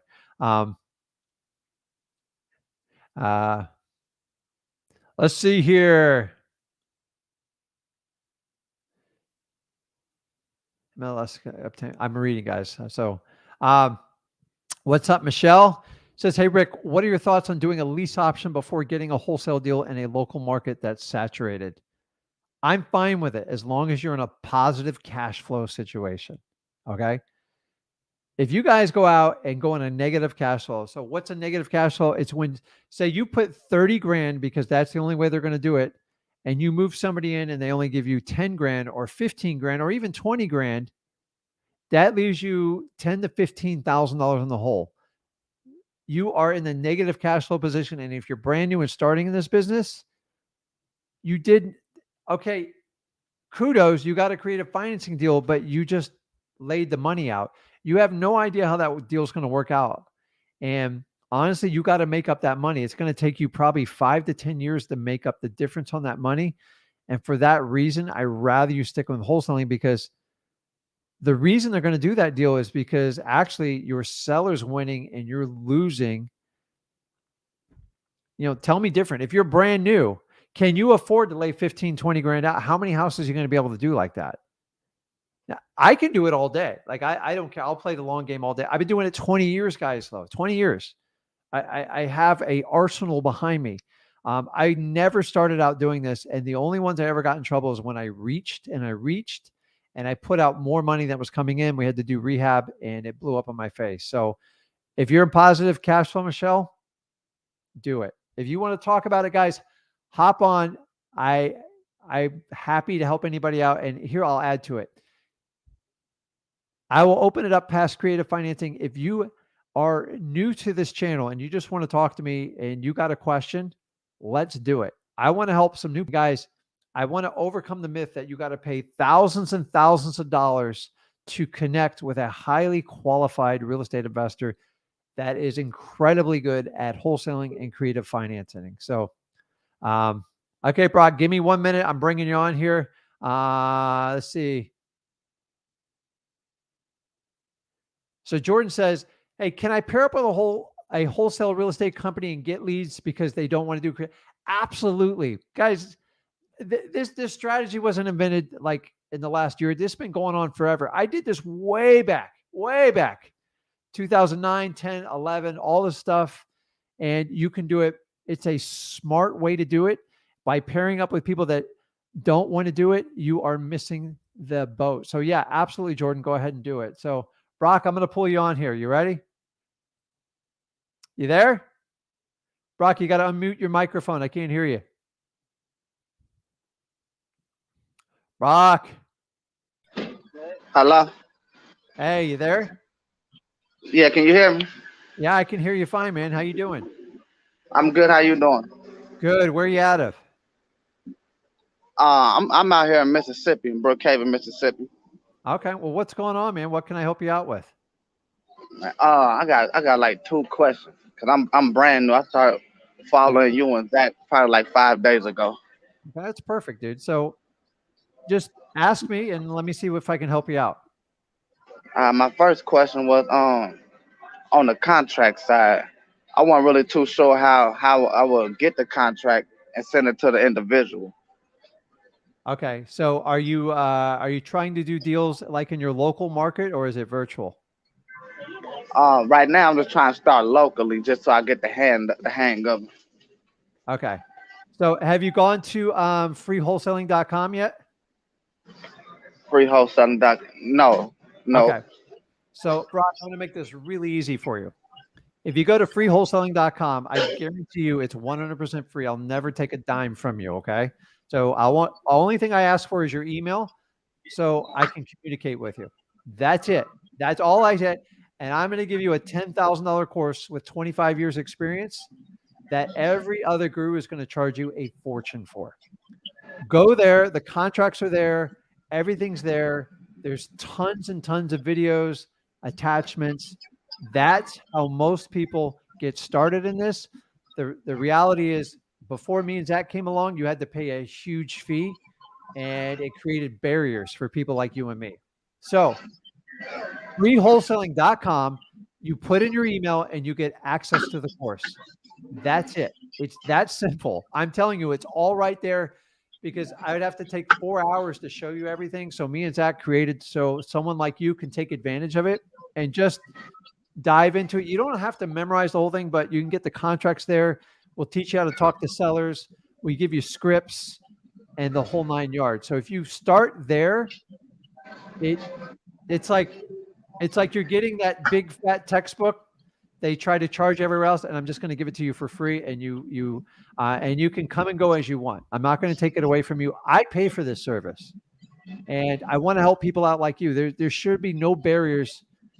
People are trying to make barriers for wholesaling, and me and Zach are just trying to break it all down.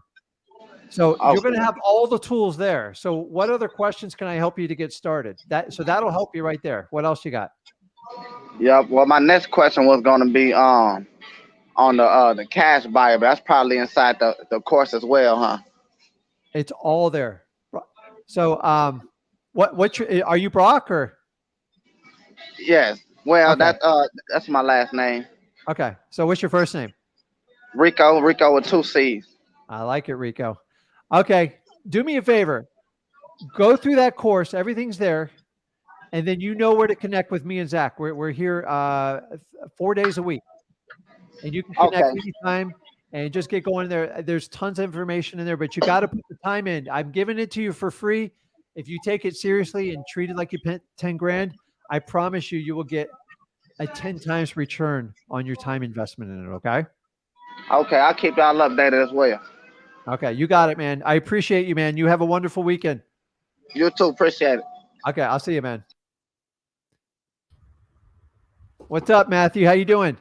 Hey, Rick, man, I've been watching you for the last month. This is pretty exciting to see you live. I mean, tell me about your hats back there, man. I'm a big hat guy. I like hats. Yeah, my hat collection. I actually, when we started COVID, had a lot of meetings and had a blank wall, so I had to do something, right?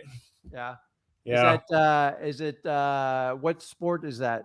Is that baseball? It's gonna be baseball, football, and hockey. So I'm pretty much well-rounded. I like all sports. So yeah, where are you located? I'm up in Seattle. Okay. I'm actually based out of like south of Seattle, so I'm in Tacoma. But I'm having a lot of I'm really trying to learn a lot these last couple months. I've been going through the real estate training, and trying to understand where I want to just be an investor. I don't really want to be an agent. And I stumbled across some of Zach's videos, and then just started trying to like absorb as much information as possible. I'm trying to find, with my area, it's really competitive, and it's the ARVs are pretty high, like above 450. Mm-hmm. And so I'm trying to locate, like, getting over the fear of like calling people in different states, and also just trying to narrow down which remote locations I'd want to invest in. So I have family in Georgia and in Arizona. Okay. And so I'm thinking those are the two cities that those are the two states that I might start first, because I can have boots on the ground without really I can just ask them to go take look at properties and maybe meet sellers and stuff like that. Okay. And so I don't know, what's your recommendations for if you don't live in a state? So I'm trying to make this broad so you can help as many people as possible. So people that live in locations where it's highly competitive, in cities that are not so friendly for I'd say wholesalers and stuff like that. Mm-hmm. What do you recommend them doing when they are first getting started? What are their steps? So I'm just going to give you some basic rules that way. Telling you, number one, always incorporate your local market. Okay. I talked to a lady like Manhattan, like the craziest place. Like if you had to pick the hardest part between that and London, like I mean, if you're going to go international, that's where you're going to have like major roadblocks. But what happens in life is how long you been in Seattle for? Pretty much my whole life. Okay. So you know the place very well, right? Mm-hmm. I mean, you know so you know this stuff. So now that so how long have you been like looking into wholesaling, like actually taking a little bit of action? So the last, I'd probably say I've been in it about 60 days. So I actually started I made the mistake of like jumping into PropStream with the 7-day trial and like not really even knowing what I was doing. Okay. So I ended up like having the software and looking at all the lists and the properties around the area, and still not even really understanding where I was going to start investing my time and spending all my time. But I have a full-time job making really good. So another big problem for me is I have a really like good paying job. So so I'm battling that safety net that you have with a good paying job and trying to start something for myself. Matthew, how old are you? I'm 37. Okay. So I had to go through the same decision at 33. I actually had a really good paying job. I was just miserable. Like, so are you happy where you work? Yeah. So that's the thing is I like my job, but I don't necessarily love working for other people. Okay. I think like my dad's had a lot of businesses, so I was raised to be an entrepreneur, like self-starter, things like that. And I feel like I'm just that's really what I'm trying to get around is I want to start something for myself, some sort of legacy for my family and stuff like that. So let me give you a few things without like going on too long here, because there's so much to like digest here.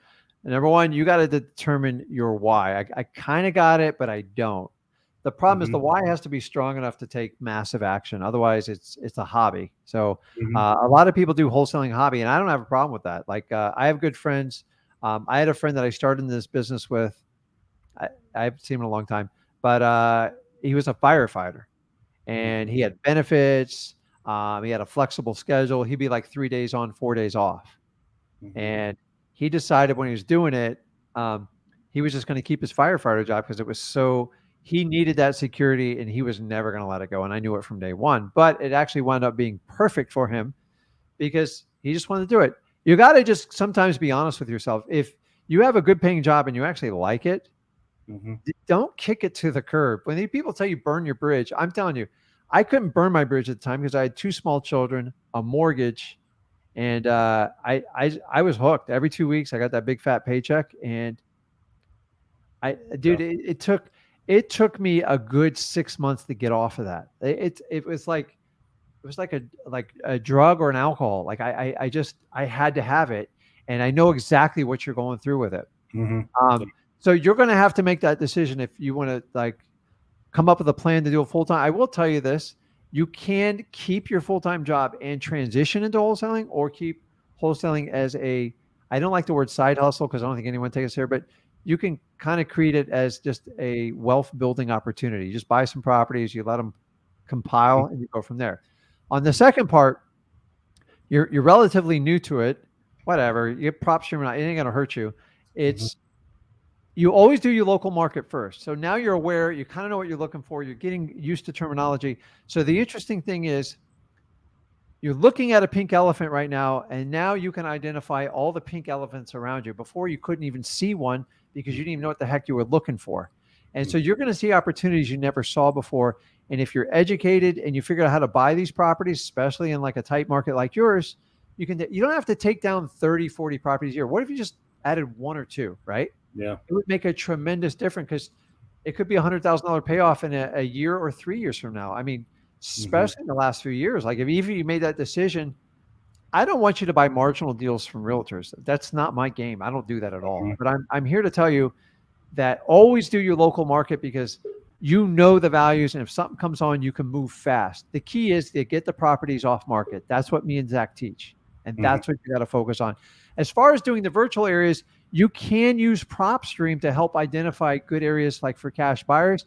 Any place that you have family, you've lived, maybe you went to college, or you live somewhere else, that is probably the places I start with. Why? Because you're familiar with them. Okay.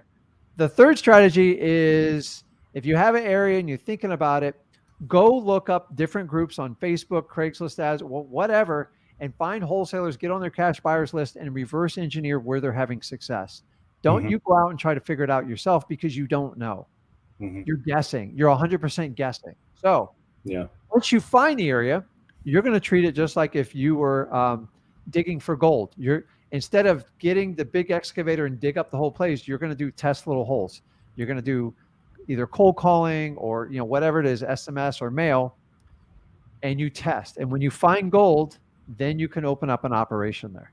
That's the beauty of virtual markets. You can kind of come and go. The downside to virtual markets, they do take time. You will not figure it out overnight. Honestly, it's a 3 to 6 month venture to find where the money is, because you're prospecting and you got to figure it out. And sometimes the areas change. The last one, the fear of cold calling, that's just that you got to make a decision on that one. Like, it's, I hate cold calling. I've never hid that from anybody on this show. Zach loves it. He's like a born cold caller. Like, that sounds like it. I watch him. He used to sit at the dinner table and cold call while we ate. He's like, he acts like it's so free. It's just like, I'm just like, man, I don't know if normal people like act like that. It's just like scary. So if you want to do it, you got to kind of get in your head a little bit. Just if you don't have the conviction to do it, you won't do it. And if you don't want to do it, I can't make you do it. So you're going to have to make that decision on your own. Me and Zach can't do that for you. Once again, I would sit down and find out like what your why is, what I initially talked about, and kind of lay some foundation. Because when you get into this, it goes pretty quick. It's a lot of fun. But you got a lot going on, guys. It doesn't matter what age you are. You're still young, dude. In your 30s, like, you're a baby. So I don't mean that negative. It's just, a lot of time. I would transition. So here was my goal when I left my job, is I want to build up 1 year's salary before I left.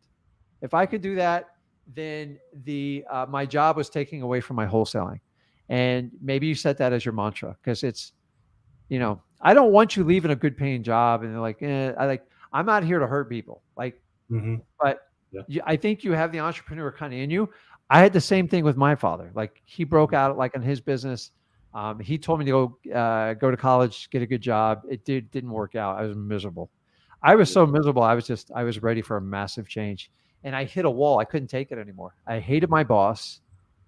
If you guys ever had that miserable boss, please put in the comments. You know exactly what I'm talking about it, and make some decisions and hop on these lives. We'll help you out. And once you find the market and you can kind of start finding deals, like, people get like very married to them. But if you watched the show yesterday, I had somebody from, I had 4 people internationally, all over the world, and they're doing deals in the United States. So you got to understand, they're cold calling. They're not even, they're 5,000 miles away and they're doing deals. I'm like, good Lord, we are spoiled here in America. They're killing it too. It's just crazy. Like just to see Well, people like they're just taking the only difference between them and you, Matthew, is they're just taking a lot of action. oh yeah. Yeah. More. So action. you have to decide what you want to do. I agree. I could never work for somebody ever again. It would be suicide for me, but I did it for a long time and I was just miserable. So life's short. We ain't getting out of here alive. You got to do what you enjoy. So, but look at your obligations, make sure you're taking care of everything. And then you're going to have to make some decisions, press forward. Sitting in that maybe zone is not good for your sanity. For sure. So you can find it out. I just wanted to thank you guys for like all your guys' content. You guys are pretty amazing at just being able to have a business, but also just, you know, you guys are successful, but you guys are still like pushing content out and just being interactive. Yeah, we're it's real. just amazing. Like, you don't see it. It's not very common. I mean, I just want to commend you guys. So so tune in. I'm going to share something with you. So Randy, Tanya, Ron, I see you all. I promise coming on. I'm going to bring Tanya on in just like 2 minutes. So Matthew, have an awesome day, man. You too. You got it. Make some decisions. We'll figure it out. Yeah. Okay. So listen, before I don't want the show to end, I wanted to, let me see if I still have it. It might have, dang it. Okay. Bear with me 1 second. I'm going to bring Tanya on while I try to pull something up on the other computer. You guys know I'm the least tech savvy person probably on this entire stream. So Tanya, you there? I'm assuming. Tanya, unmute your microphone. I can't hear you. Tanya. Okay, while I wait for Tanya, let me try.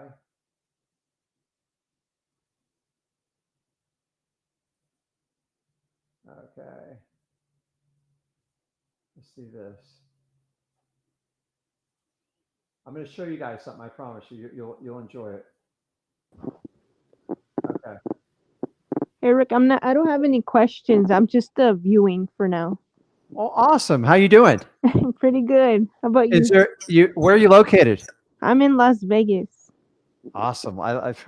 Actually, I'm going to Las Vegas very soon. I haven't been out there in a while, so it's I'm going to go out and visit a bunch of friends and hopefully some old family members. So we need more females. You guys are so underrepresented in this industry, and it drives me nuts.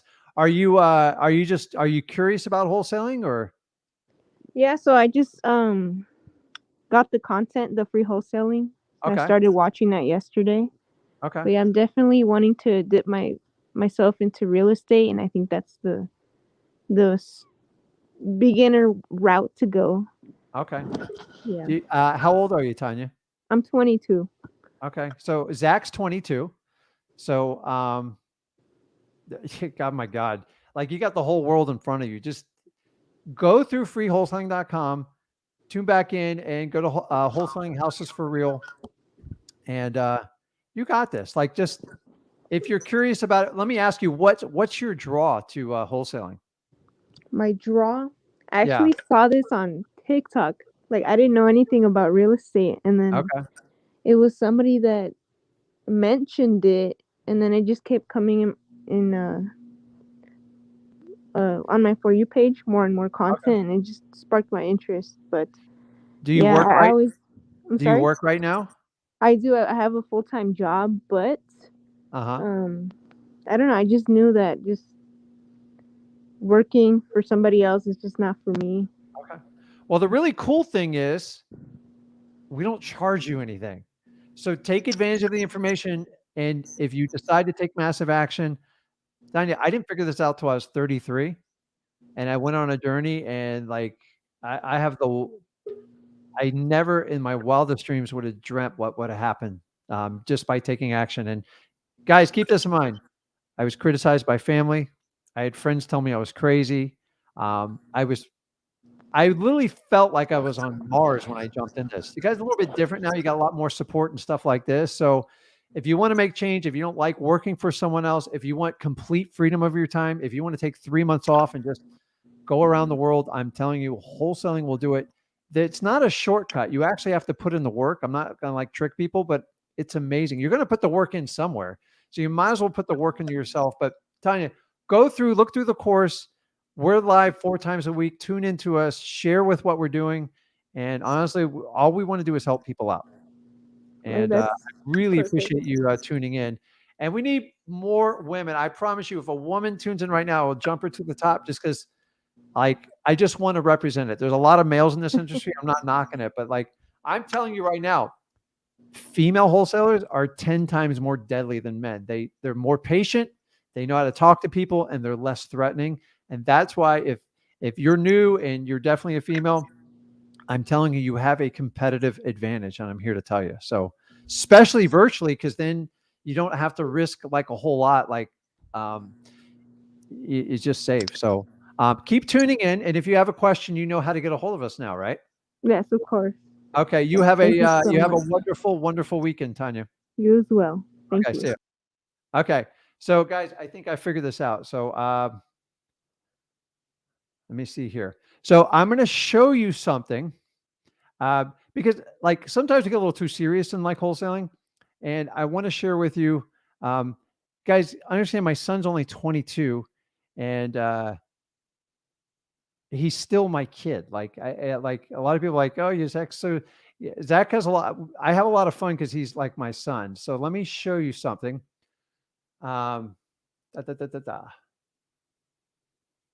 Okay. So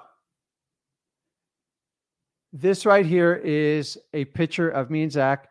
I think he was like 11 years old there. Is that funny? Okay. So I'm going to show you some more. Because a lot of people, they don't understand, like 10 years ago, this kid was like a tiny little kid. He just, at 16, he really started to like go, hey man, I got to do like what my dad does. I don't want to work. He worked at a local grocery store.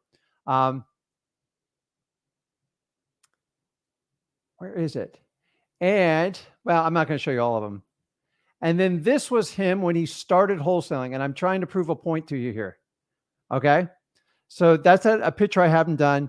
So Zach did wrestling 4 years. And he's going to kill me for sharing this. But I'm telling you guys, it just takes courage to get started into this. And courage doesn't always know. You don't always know it all. You just take the action. And if you guys will just do it, okay, you got to understand 5 years ago, he's sitting in high school wrestling.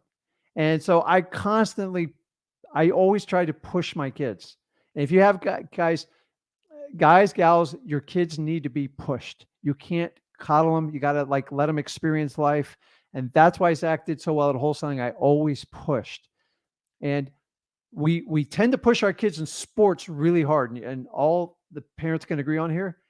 You got to give the same effort to get them happy and financially free in life. Do not wait till like 30 years old to figure things out like I did. I'm here to tell you guys, this kid was just in high school and he's doing an amazing business and he's joined me on the journey. And honestly, without Zach, I don't know that I would have paired up and done this because I didn't really technically need to do this. So I just want to kind of show you, like, I got people doing it internationally. I know Veron, he's in Canada, right?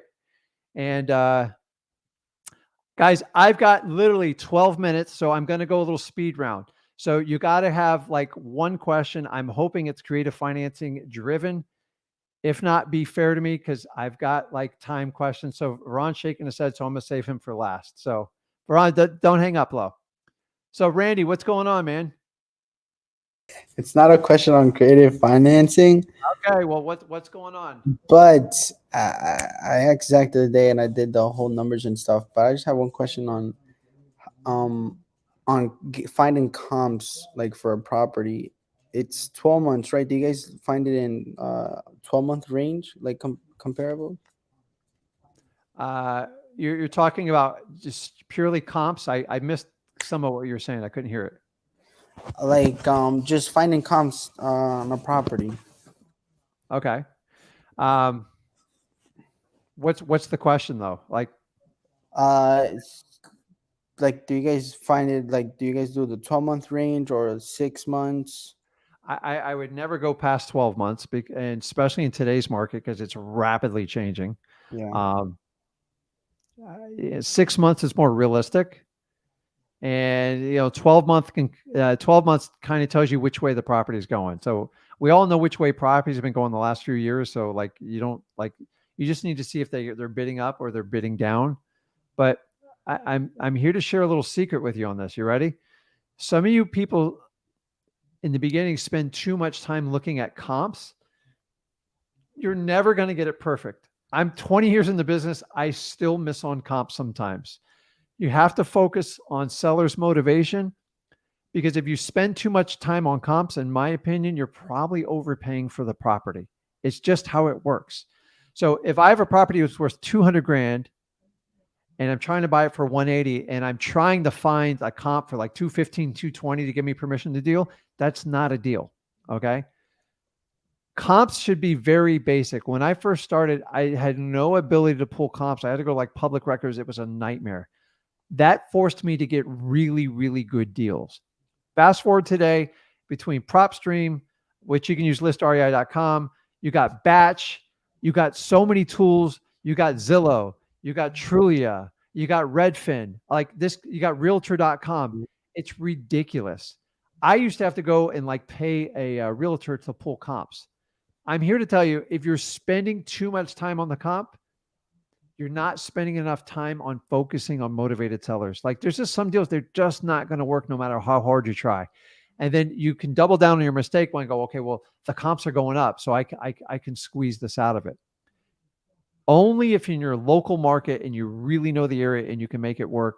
But I'm just here to tell you that there's so many, like, honestly, if you're new to wholesaling, do not spend a ton of energy on comps. So when I do comps, I try to look within the closest radius I can. PropStream does a wonderful job. So does Batch on this.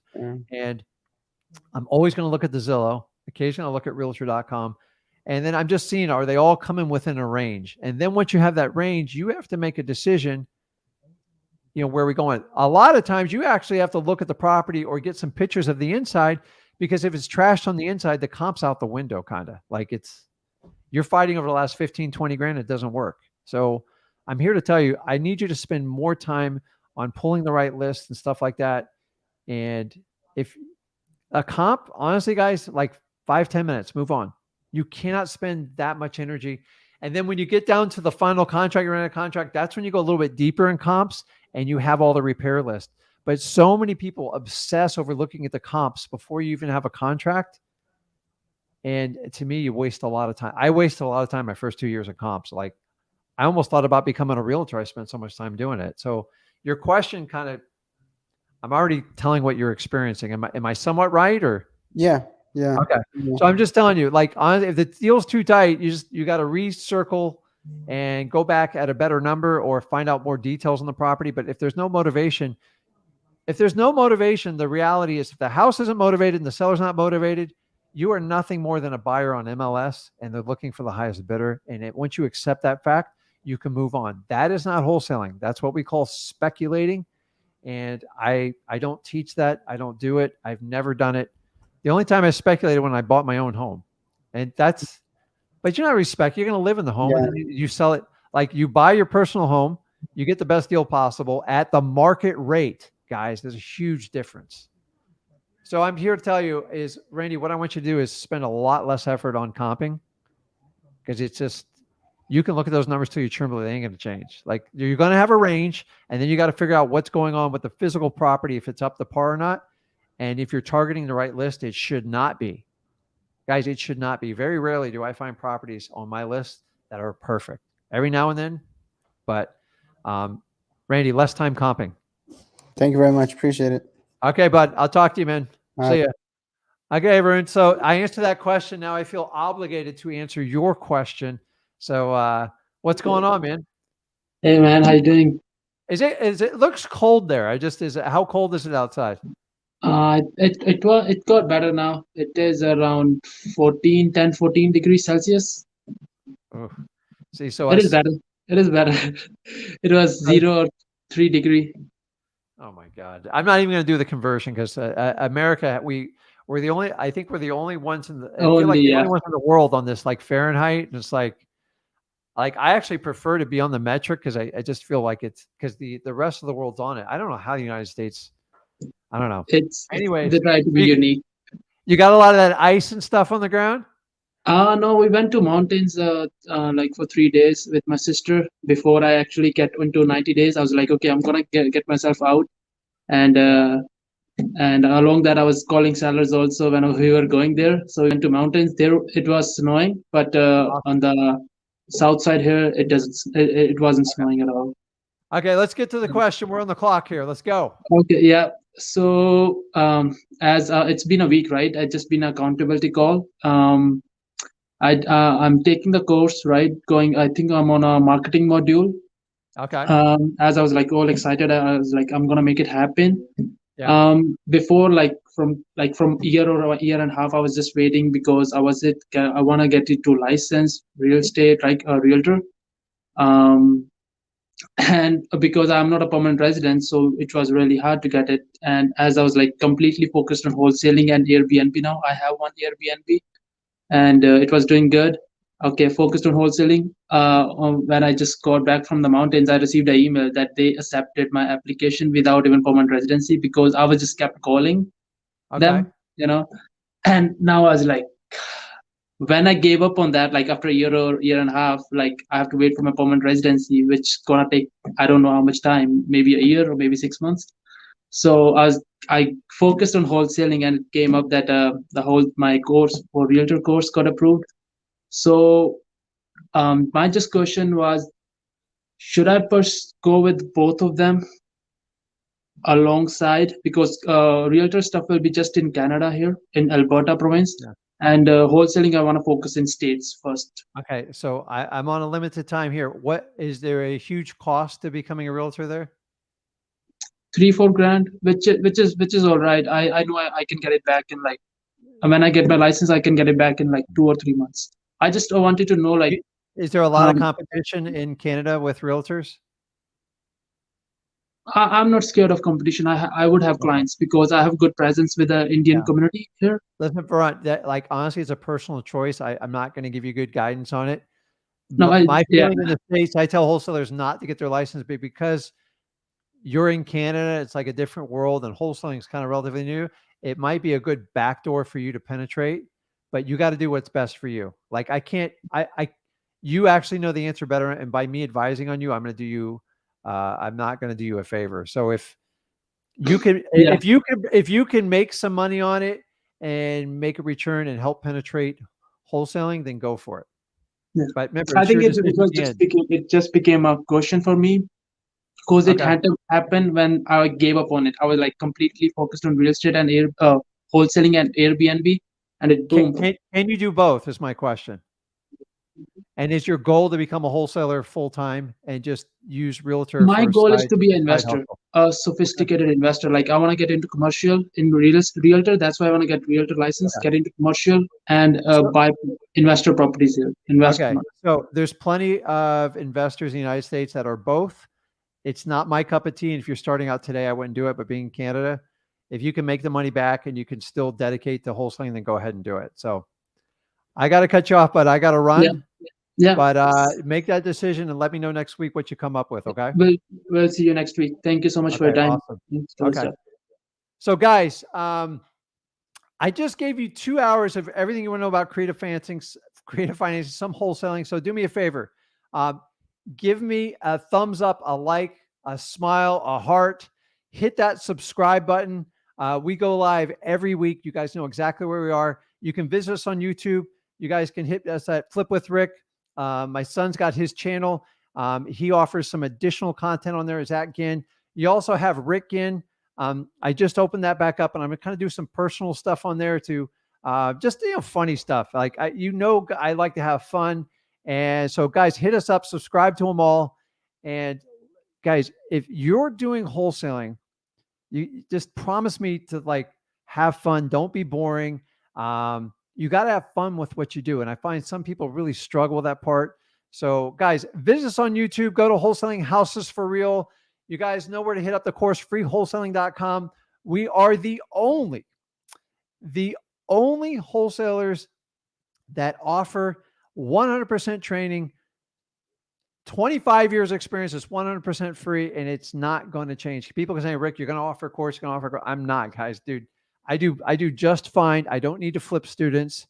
I rather flip properties, and I do this because I enjoy it. Nothing forces me to be here other than me trying to serve you and helping you guys out.